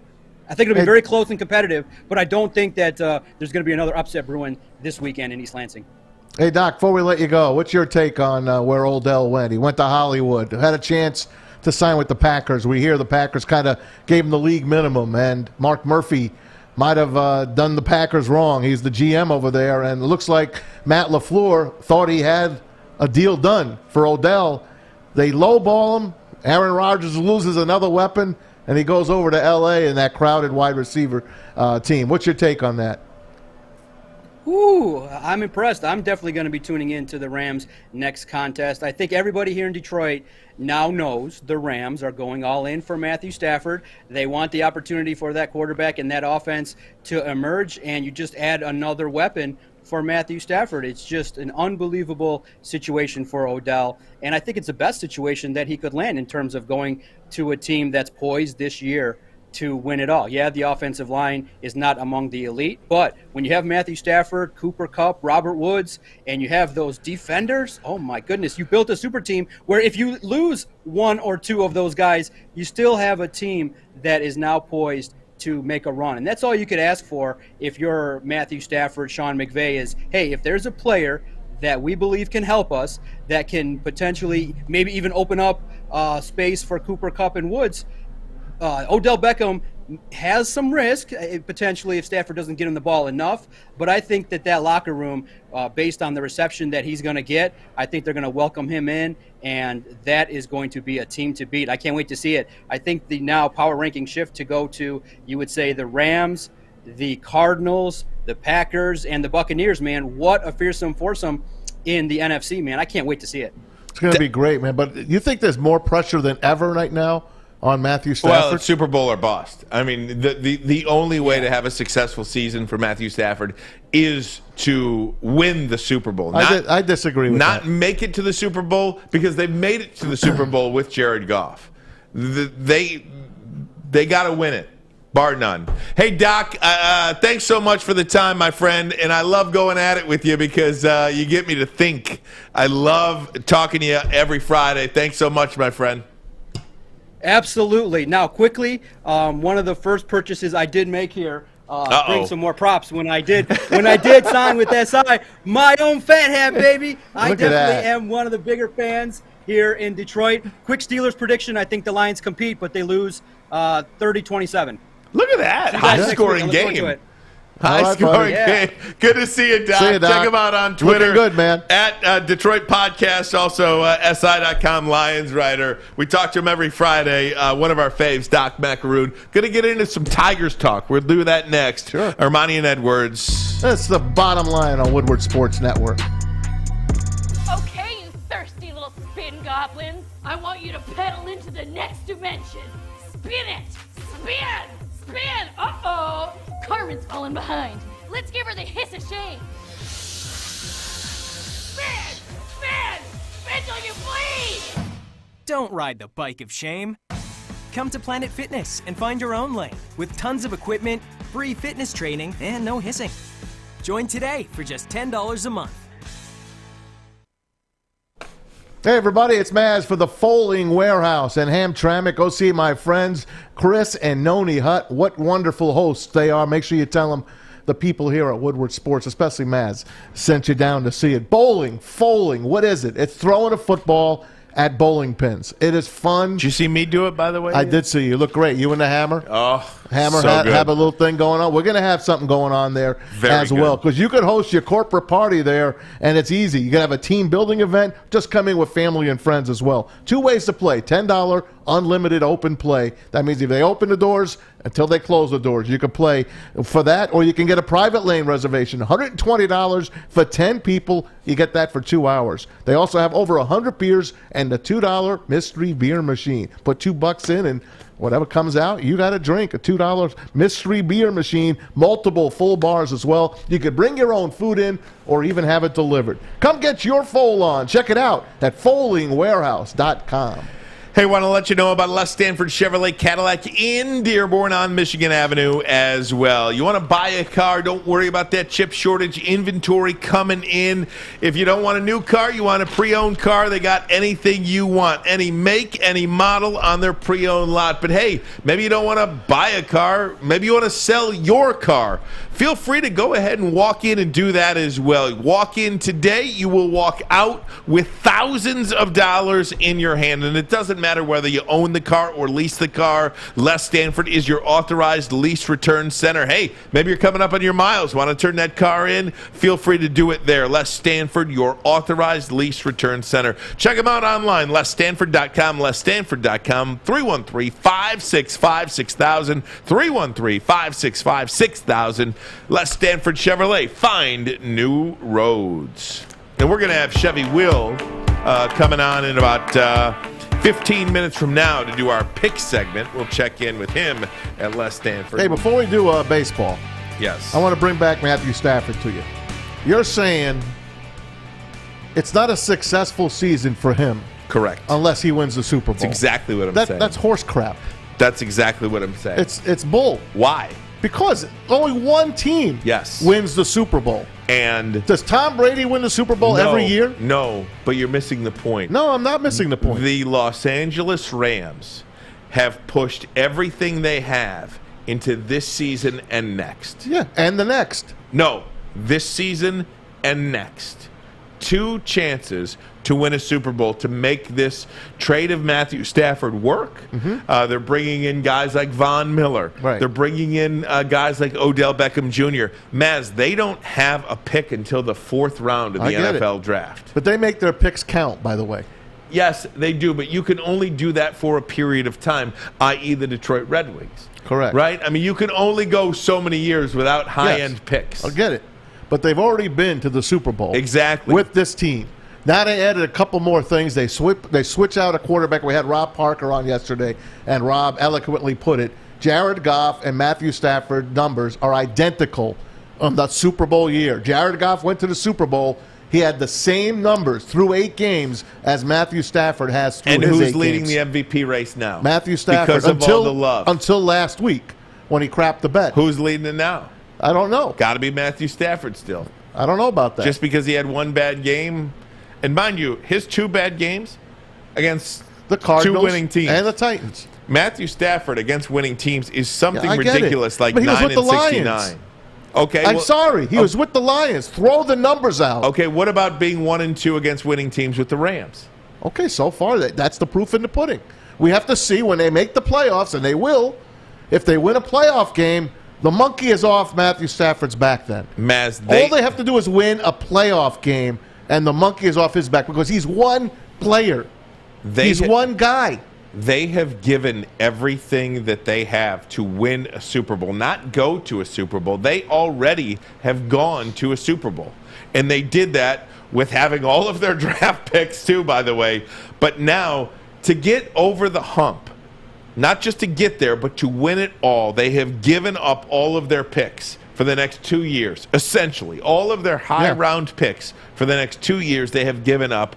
They have put all their chips in the middle of the table, and their goal is to win the Super Bowl. Anything less than a Super Bowl win for the Los Angeles Rams is an absolute failure of a season. I'm sorry, Matthew. Did you hear the teams that he has to beat? That's fine. Do you see the NFC? And that is why... That's like climbing Mount Everest every week. Tom, that is why the L.A. Rams did what they did. They didn't think they could win a Super Bowl with Jared Goff. They thought they needed an upgrade at the quarterback position to win that game. If they thought they couldn't compete against these teams, they would have kept Jared Goff and kept all their picks. They got Matthew Stafford because as they sit right now, Sean McVay looked at what he had with Jared Goff, and he's like, okay, something went wrong with this guy. I need to get that guy in Detroit. Number 9, the guy that Aaron Rodgers talks about, even after beating the crap out of the Lions, and he says, boy, that number 9 over there could play football. Everyone knows that number 9 was one of the best quarterbacks in the league. He happened to be with a team that hasn't won a playoff game since 1991. Jeff Van Gundy just found that out the other night when the Pistons were playing national television against the Rockets. You heard what he said. The Lions should be going down to NFL Europe. What he forgot is there's no NFL Europe anymore. Maybe send them over to the Canadian Football League. The CFL, give us the BC Lions. Oh, I love the CFL. It's the same crap. It's 50. How many years now? Since 57 to now? Do the math for me. 60. 57 to 27 is 70 minus 64 6. years. 64 years. 64 years they've won one playoff game. One.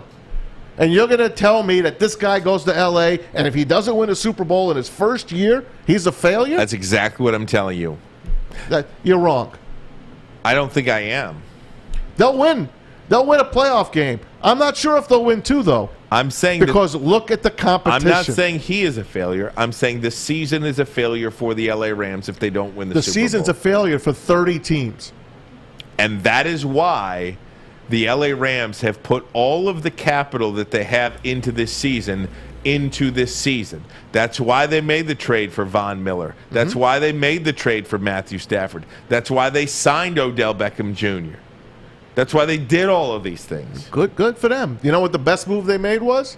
Getting Matthew Stafford. To be quite all frank the other with you, moves, we'll see if they're worth it. To be quite frank with you, I will tell you, I think that the LA Rams made a huge mistake in not only not improved their chances, I think the signing of Odell Beckham Jr. has decreased their chances to win a Super Bowl, in my opinion. I'd rather have seen them at the trade deadline go get a real running back because I don't think Henderson and company are going to last this year. They're missing a big piece, and it's called the running game. I don't respect their running game.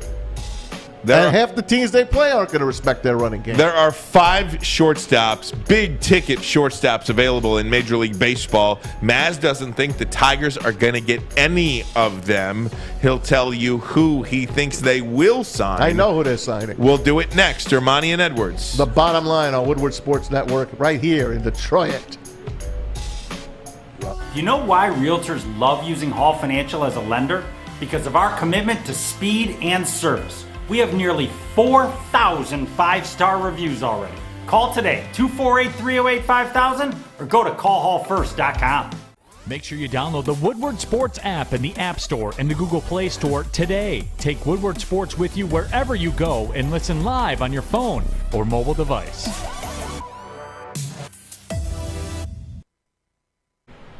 Hey, gang, it's Maz for Gypsy Vodka. All my friends love Gypsy Vodka. Yes, they do. It took exploring 50 different formulas and hosting countless taste tests, but we believe Gypsy is the best tasting, smoothest vodka on the market. Gypsy's gluten-free, corn distilled 6 times, and they use that famous artesian spring water. Support local brothers right here from Michigan. Try a bottle today. Ask for it by name. Gypsy Vodka, as always. Drink responsible. Look at that bottle. It's beautiful. I want to talk some Tigers baseball before we do our pick segment. Chevy Will from Les Stanford Chevrolet is guaranteeing a 12-0 situation I told him he's got to beat Ollie. That's the key. Ollie was 5-1 in college, but 2-4 in the NFL. But a 7-5 that's good. Is you made money. 7-5 is a winning week. You made money. So that is interesting as well. Okay, guys. The Tigers, right? Oh, the Tigers. Let's talk about it. Put up the tweet here. This is from John Morosi. Love John Morosi. Tigers are taking a comprehensive approach to the free agents shortstop market and have spoken with the agents for Carlos Correa, Marcus Semien, Corey Seager, Trevor Story, Javier Baez, and Chris Taylor over the last week. Remember Chris Taylor? He hit 3 home runs? Yep, All absolutely, and that's your guy that you like. Now, these players, these 5 shortstops, but here's Al Avila before I get there. Jason Beck on Twitter, here's a quote from Al Avila. There's a lot of teams looking for shortstops, I can tell you that. I think we counted it up, including us. There's 9 teams looking for shortstops, so I don't know where the musical chairs are going to stop. That's a quote from Al Avila. The 5 shortstops are as follows: Marcus Semien, Trevor Story, Corey Seager, Carlos Correa, Javier Baez. Maz, you think the Tigers will not get any one of those 5 big-ticket shortstops? I don't think so. Javi Baez is with the Mets now. He has got a great friendship with Francisco Lindor over there. And the Mets got a lot of money. I think they'll pay him and keep him there, although he had a little trouble there. Okay, check. Get rid of El Mago, Javi Baez. Okay. Let's go to the big-ticket guy, Carlos Correa. First of all, I'd love to have Carlos Correa on my team. Houston offered him 5 years, $31 million a year, and he hasn't said no yet to that. He wants more years. He wants 10 years, obviously. He wants Miguel Cabrera contract. You're talking a 10-year, $325 million That's a contract. lot of money. That's what you're talking, basically. That's what we're talking. If he did 8 years, we talked to Lynn Henning, we talked to Rob Parker. If he went down to maybe 8 years, it might make it a little more feasible that they bring him here. But I'm going to scratch Carlos Correa here. Don't think they're going to spend that kind of money. I don't think they're going to spend that money. Can I get you to pause for a second? Yeah. Everybody, and I don't know if I should. Most Tiger fans believe that Carlos Correa is an absolute shoo-in with the Detroit Tigers. Yes. I don't think he is either. The relationship, everything lines up. Tigers need a shortstop. Tigers willing to spend money. Yeah. Tigers ready to compete. Tigers have a relationship. Their manager, A.J. Hinch, used to manage them. Haven't spent money in 5 years. Haven't spent money in 5 years. There's money to spend, yada, yada, yada, yada. Because of all of that, they believe Carlos Correa is going to walk here and sign with the Detroit Tigers. I don't think that either. I do not think that Carlos Correa is going to sign here. I don't know if it's fiscally responsible. I don't know if that's going to happen. And I'm okay if it doesn't happen. Do you anticipate the Tigers fans completely freaking out Yes, I do. when he signs with the Yankees or Yes, something like that? I do. And going to blame Al Avila, going to blame, Right. not Al Avila, going to blame Chris Ilitch for Yep. not wanting to spend the money. And I can already write that story for you. There's not a doubt about it. If Carlos Correa doesn't sign here in Detroit, the Tiger fans will not be happy. And you know what? Here's the kicker, guys. We don't draw 3 million fans. We don't even draw 2 million fans a year here. Comerica Park sits empty most of the year, where it's a mid-market team. Do I want him here? You bet. The guy hits at Minute Maid Park. The numbers he hits at Minute Maid Park, he can't even come near here at Comerica Park. That's a fact. The thing he can do is the guy plays a mean defensive shortstop. He's terrific in the field.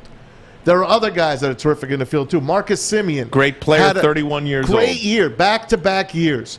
I don't think Toronto lets him go. I believe Toronto will re-sign him, and I think he's too old to give almost $30 million a year to.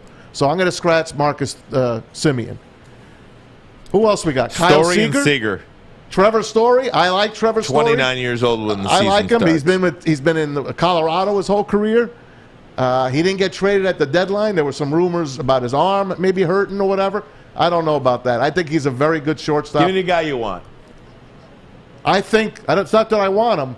I think they signed Chris Taylor. 31 years old, Chris Taylor, infielder, outfielder, played every position last year for the LA Dodgers except first base, pitcher, and catcher. He could play it all. He hit 3 home runs last year in the game. You saw that in the NLCS against Atlanta. The guy could hit. The guy can catch. He's a good teammate, and he's probably half the price. Yeah. And you heard Lynn Henning. They've got guys in the minors that are coming up, and I can't think of the kid's name, but he says if this kid's coming up and he could give you 20 home runs and he plays a great defensive shortstop, maybe you wait for your guy. It's fun to get in the shopping spree. Hot stove already, man. It's still November, and we're talking baseball. Look, I hope they sign Carlos Correa. I do. I'll take him. It doesn't cost me anything. I'll pay $6 a pizza instead of $5. I'll pay $6 if they want to get Carlos Correa. I don't want to see a 10-year contract. That's all. Look, they need a pitcher too. Just to sum this up, it's pretty simple, okay? Carlos Correa is not going to sign with the Detroit Tigers. I know that's what every Tigers fan wants, and it makes all the sense in the world because of the A.J. Hinch connection, because the Tigers want it so bad. Tigers fans want it so bad. They haven't spent money in 5 years. They're looking at a team that's young, on the rise, fully expect to compete for at least a playoff berth next year. You bet. Go get that shiny new piece in Carlos Correa, who's 27 years old. Pay him 10 years, $325 million, but it's not going to happen. They're not dropping a 10-year contract for Carlos Correa. You're going to end up signing Chris Taylor. You're going to be shut out for Simeon, Story, Seager, Correa, Baez. None of those guys are signing here, and that is okay. I want to let you guys know this right now. It is okay for the Tigers to go out and sign Chris Taylor. Maybe next year isn't the year. You take one more step. It isn't next year. And then you go for it in 2023. Yep. Is that fair enough? Next year they compete. Next year they're not going to start off with 3 wins in April or how freaking wins they had in April that killed their season. They will compete, but let them compete little by little. They need more than a shortstop. They need more than a shortstop. We'll do our pick segment next. Armani and Edwards. Right here on the Bottom Line on Woodward Sports Network. Fellas, football season is here. It's time to make your grooming experience easy like Sunday morning. Get to Lady Jane's Haircuts for Men. Walk in, relax, watch your favorite team play, and before you know it, your hair will be game ready. Get to Lady Jane's, open 10 to 8, 7 days a week. Walk in anytime. It's wicked awesome. Make sure you download the Woodward Sports app in the App Store and the Google Play Store today. Take Woodward Sports with you wherever you go and listen live on your phone or mobile device. Hey guys, I want to let you know about Guardian Alarm. They're your local security experts. They have been for over 90 years, okay? Look, the best offense is a good defense. Put that black and gold sign from Guardian Alarm outside in your bushes, on your front lawn, so everybody can know to stay the bleep out, okay? Guardian Alarm, 24/7 local monitoring. You'll have the ability to lock and unlock your doors, turn on your lights, turn off your lights, carbon monoxide, smoke detection, all of that. Everything you could possibly want, they've got it for you. The number to call is a simple one. Are you ready for it? It's 1-800-STAY-OUT. That number again, 1-800-STAY-OUT. Guardian Alarm, your local security experts. Stay out of my house. Hey, by the way, I do want to make mention that we do have a qualifier for our Turkey Games. We do. Giveaway. It was D. Smitty, I believe. That's it. D. Smitty is our qualifier for the Turkey Games. We're going to have a qualifier each and every day through November 22nd. And then on November 23rd, we're going to be selecting the winner for that. 2 front row seats to the Lions and Bears Thanksgiving Day game. The classic. Which we fully anticipate the Lions be winless still. I don't know. They got the Steelers this week. They get the Browns next week. By the way, Jamal Williams out for Sunday again. See, that is a big deal. Any type of Lions hope of getting a win this week, Jamal Williams is a big, big factor. He is. There's no question about it, but there's something in me that thinks the Lions are in this game. You heard Doc. He thinks it's a 3-point game. I think it's going to be one of those Minnesota Viking, Baltimore Raven games. I do believe that they will play their ass off on Sunday. Yeah, I think they'll do that too. And be in that game. Especially after the last experience we have from watching Lions football is a 44-6 correct debacle. Did you hear what they did with that video, by the way? No, did they burn it? Aaron Glenn buried the video.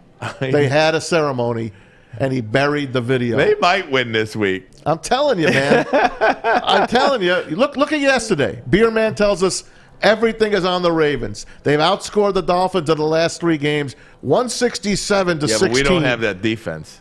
And they're not, and they're on the road. Lions are on the road. That's the only thing different. But you know what? They were on the road in Minnesota. And look at them. They almost beat Minnesota, but Minnesota likes giving games away. Maz, what's the deal with Chevy Will? Do we have Chevy Will yet? Chevy Will is trying. He is just trying. He just can't get through. We might have to have him on the phone. Just have him call. Call Chevy Will, okay? I'll give you his number. I'll give you Chevy Will's number. Don't do it. Well, you could probably do it over the air, but we'll do. We're going to take a break. We're going to do our pick segment next. Let's take a break right now. When we come back, we'll do our pick segment. Armani and Edwards, Woodward Sports Network, the bottom line. Tony is a third-generation logger that has a simple, practical approach to life and work. That's why his Coast DX342 knife is perfect for him. The stainless steel blade is rust-resistant and made for all-weather use. And the double roll-lock safety ensures that it will never inadvertently close when he doesn't want it to. That's why Coast is trusted tough. Make sure you download the Woodward Sports app in the App Store and the Google Play Store today. Take Woodward Sports with you wherever you go and listen live on your phone or mobile device.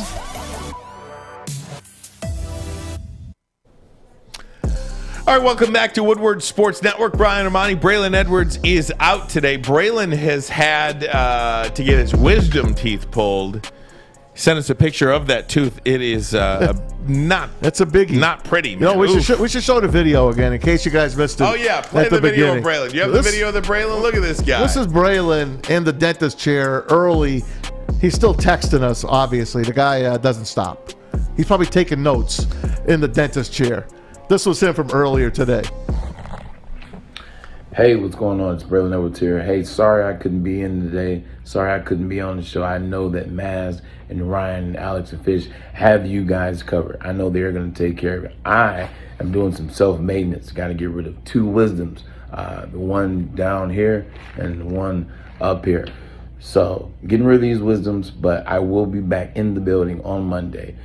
Tune in. Ryan and Maz are going to kill it today. And I will see you guys on Sunday at O'Toole's for the One-on-One Riff pregame show.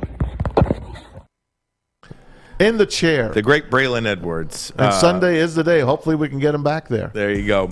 Hey, okay, it's time for the pick segment now. Give me that music there, Fish. Chevy Will, how's it going, my friend? What's going on, guys?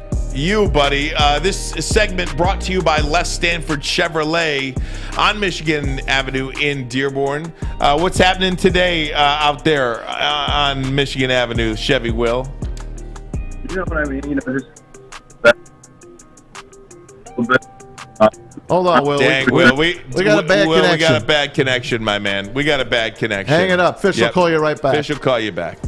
All right, guys, we're going to get into our pick segment. I've stalled so much. I got to do it. I say we just call Allie. Let's just call Allie. I'm joking. Yeah, can't do that. All right, throw it up. College. Here's our college football segment.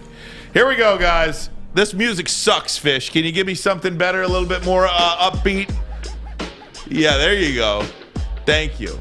Jesus.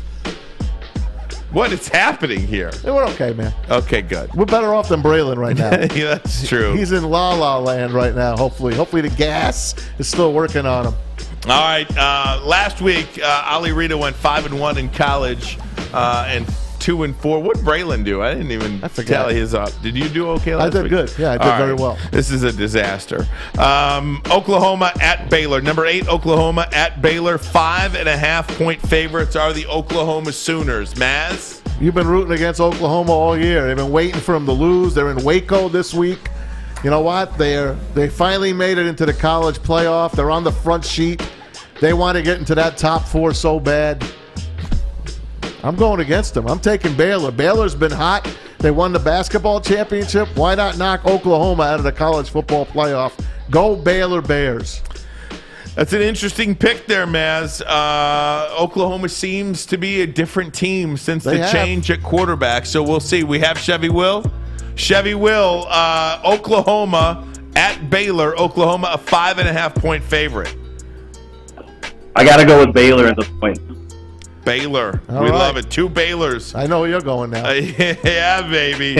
All right, guys. Number 1, Georgia. Wait, where are we here on the board? Okay, Mississippi State. We'll do Mississippi State on the road at number 17, Auburn. Auburn, a 5.5-point favorite. Maz, what do you say? I'll take the War Eagle. Give the 5.5. Auburn covers. Auburn. Chevy Will, what's happening over there? What do you got today? Going Auburn.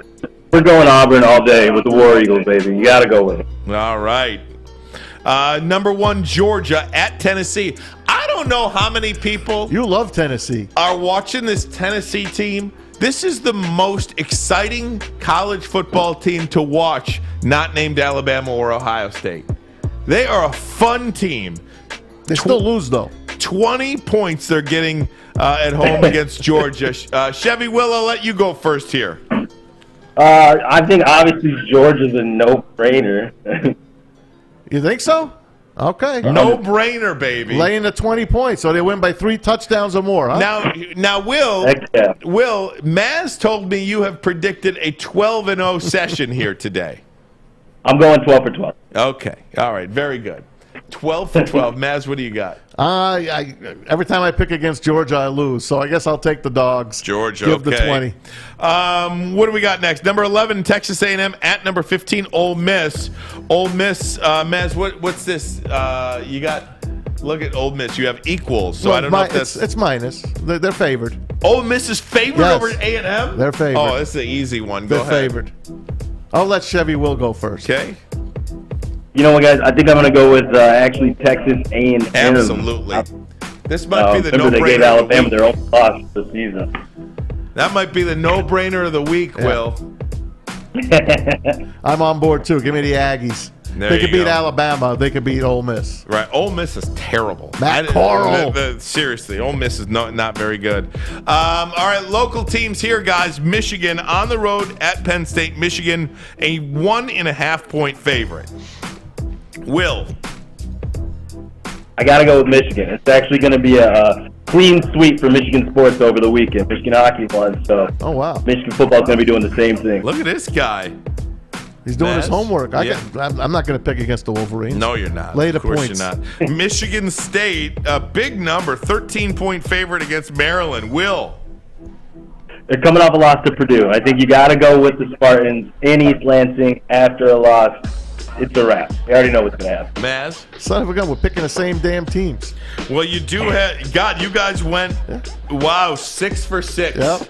Give me the Spartans to 6 cover. for 6. Spartans hey, to Will, cover. before we get to the NFL, what's happening at Les Stanford Chevrolet today? Anything good? You guys got any deals? What's happening over there? You know what? I was going to say, we're doing really good in terms of like APRs as low as 0%. Inventory is starting to pick up a little bit. We're starting to see some units drop in. And then we are an authorized lease return dealer. So we are taking in all leases. We're buying vehicles. We're giving people solid cash, checking the hands of the vehicles. Love that. Hey, Will, I got a 21 Equinox. I put some extra miles on it that I didn't think I was going to put on it. Any way I could bring it on in there? Maybe get a different one? You buy this one? Bring it in. We'll take it off your hands. Really? You're not going to be penalized for the over mileage, any excess wear and tear damage, nothing like that. We're going to bring it into the inventory, put you into something. All right. I'll take you up on that, man. Look at that. I'll take you up on that. Making deals here. Chevy on the Will. Edwards, bro. That's it. Chevy freaking Will. I'll see you on coming Monday. to play. See you Monday. First name Chevy, baby. I'll see you Monday. Yeah, first name Chevy, last name Will. That's great. Let's get into the NFL. And I think that's an important point to make for everybody, Heck too. yeah. If you've got too many miles on your car, you're coming up on that. No penalty. My friend brought her car to Les Stanford. And I'm like, wait, she switched out her freaking lease. No penalty. I'm like, are you kidding me? No, they bought Never her car. happened. It pays Never to happened. Yeah. Look, Maz, what I tell you, in short order, it pays to do business with the Armani and I love Edwards it. program. Hey, I'm here. with you, brother. Right? Okay. I'm on board. All right, NFL, guys. NFL now. Let's start, Will. It looks like you and Maz are going 6 for 6 in college, so. I'll lead off. Okay, here we go. The Cowboys coming off a devastating loss to the Denver Broncos. A 9-point favorite at home against the Atlanta Falcons, who, if the season ended today, would be in the playoffs. I love Matty Ice, man. They make me some money. The Falcons every week make me money. They're getting 9. I think they cover that number. Cowboys win it. Falcons cover the 9. Will? Absolutely not. Cowboys are not going to, after getting beat that bad by the Broncos, Jerry ain't going to allow it. Jerry Jones is the head coach, right? Yeah, he is. Yeah. Right, we love that. Won't allow it. Cowboys all day. The Saints on the road at Tennessee. The Titans a 3-point favorite at home against the Saints. Maz? Beer Man made the Titans his best bet of the week. I'm not going against my man, Beer Man. Give me the Titans all day long in Nashville. There you go, Will. It's going to be a hot game in Nashville. I'm telling you that right now. It's going to be Tennessee all day. No way the Saints, with what they're doing on offense. I mean, looks like Tennessee might have a defensive identity all of a sudden. Chevy Will, you know your football. Yeah, I like that. That's why he's doing it.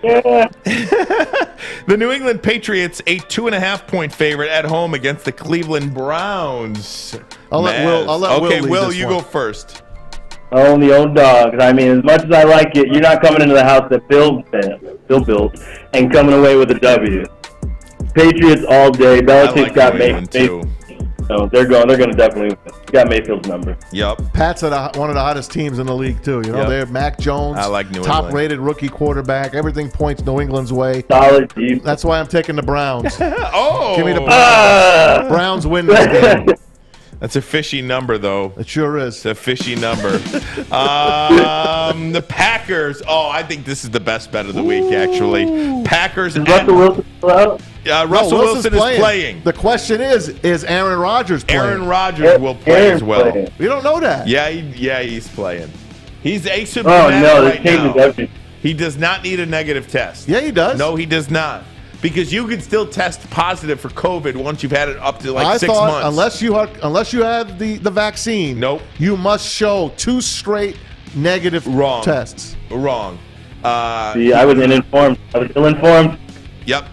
Wrong. He just needs to be asymptomatic. Okay. Go ahead, lead it which off, he Chevy. is right now. Packers a 3.5-point favorite over the Seahawks.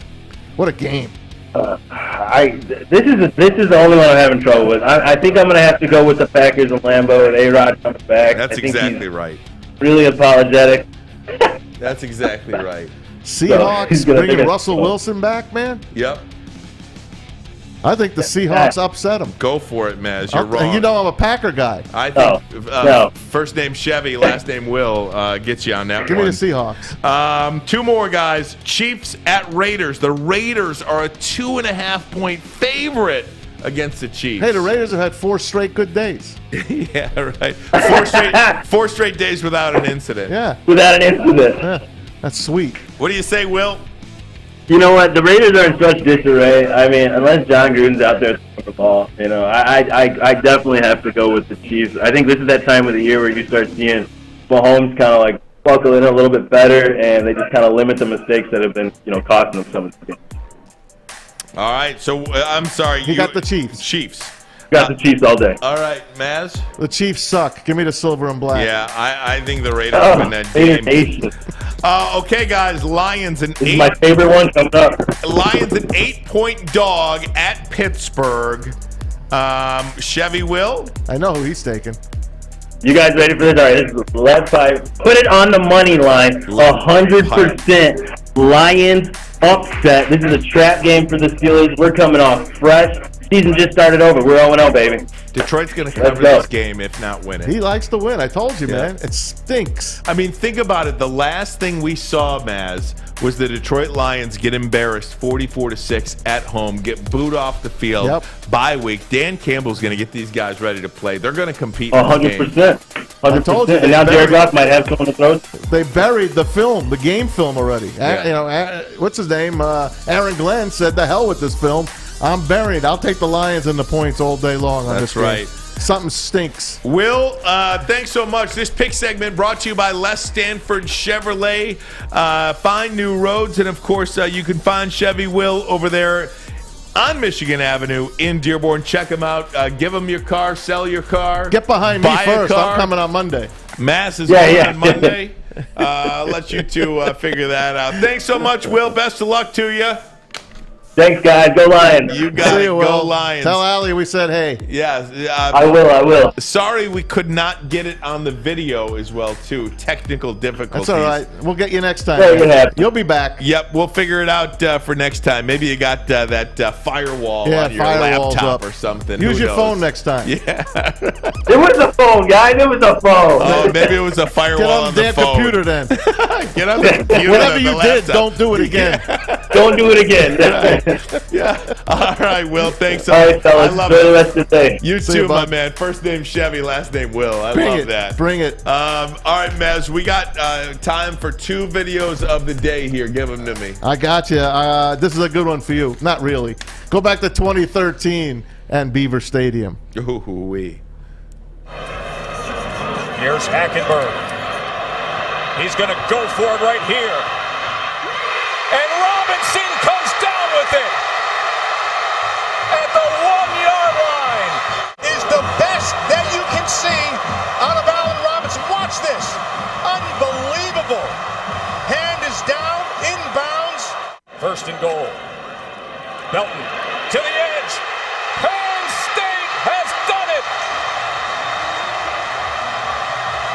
A classic comeback. A thriller in 4 overtimes. And Devin Gardner can just sit back and watch as the whiteout explodes here at Beaver. You know who that is? The great Joe Tess. That is. Tessitore on the mic there. One more, and then I got some breaking news in the NFL. You got it, man. It'll take you to last night's basketball game. UC Riverside, Arizona State. Check out this buzzer beater. But you cannot foul here. Long distance. Oh, my goodness. Oh, my goodness. They'll take a look at it. I saw this. This is great. Isn't that something? Yeah. Big buzzer beater from inside the front court. Look at that. UC Riverside. UC Riverside. I don't know their nickname. You believe that? That's a nickname I don't know. The Rivers. Fish, find out UC Riverside's name. Breaking news in the NFL, John Gruden has filed a suit against the National Football League and Commissioner Roger Goodell in the 8th Judicial District Court in Clark County, Nevada. The complaint alleges that the defendant selectively leaked Gruden's private correspondence to the Wall Street Journal and the New York Times in order to harm Gruden's reputation and force him out of his job. There is no explanation or justification for why Gruden's emails were the only ones made public out of 650,000 emails collected in the NFL's investigation on the Washington football team, or for why the emails were held for months before being released in the middle of the Raiders season. That is from Adam Hosmer Henner, the attorney at McDonald Carano for John Sounds like an Gruden. easy win That for John is Gruden. an easy win for John Gruden. Man, he not only is his reputation ruined, it's forever ruined. No doubt. Who looks at him the same way now? No doubt. I don't know. Fish has got my nickname. What do you got? The UC Riverside Highlanders. The Highlanders. I was gonna say the Basin. The Basin. Nice. I don't know. Hey, Matt, this has been great, man. Thanks, buddy. Thanks for having me. Really nice job today, Alex Mayer. You going to the game tomorrow? I am going to the game. All right. What do you expect from Michigan State and Maryland tomorrow? Michigan State coming back after a loss against Purdue. This game for Michigan State is one of 3 things. One, it's a bounce back game. How does this passing defense come back after allowing 500 yards to Aiden O'Connell? 2, get right game. You know, you got 2 big dates coming up with Ohio State and Penn State. Use this game to get some momentum under you. And 3, it's a must-win game. You lose this game, you can kiss the Big Ten championship goodbye. You can kiss the college football playoff goodbye. I think Michigan State wins this game. I don't know what fashion, but if you want a prediction, I'll do Michigan State 31, Maryland 26. The great Alex Mayer. Follow him on Woodward Sports. .com. He is our Michigan State beat reporter. At Almay. At Almay. Spell that for us. It's at Almay, ALMAY _99. I'm still working on getting it changed. That's all right. On Twitter, check him out. Don't ever change. Great content regarding the Michigan State Spartans, and we're lucky to have him here at Woodward Sports Network. Fish, what do you got going on this weekend? Watching some football? I will be watching football. I'll probably get up early for some games that are on this weekend. Do you got your own room to go watch these games in? No, I watch it on the couch, and I On the stupidly couch. turned my camera off so I don't see me. Oh, there you go. But I am going to the Cruise game tonight. Oh, the Motor City So Cruise. I will Back to be back. down there. Back to Love back, that. yes. All right, man. No Luka Garza. Hey, Luka's Fish, with the Pistons. Great now. week out of you, man. Thank you, sir. Certainly appreciate it. Alex, great job. Have fun tomorrow covering the Spartans. Thanks, Ryan. Maz, thanks for chipping in up here My pleasure. and all We'll that see you you- do. we'll see you all Sunday. We'll see you guys on Sunday at the O'Toole's in Royal Oak, 11:01 with our teammates from 101 WRIF. Come and in see Detroit. us. Come see us. Yeah, it's great. In advance to the Lions and Steelers. Braylon, can't wait to see you, my man. Get well, brother. Rest up, and we'll see you on Sunday. This is Woodward Sports Network. In the middle. They go there, and it's broken up. It's called a catch and fumble, and returned by Howard. In and out of the hands of Sammy Watkins, and Howard is in for the touchdown.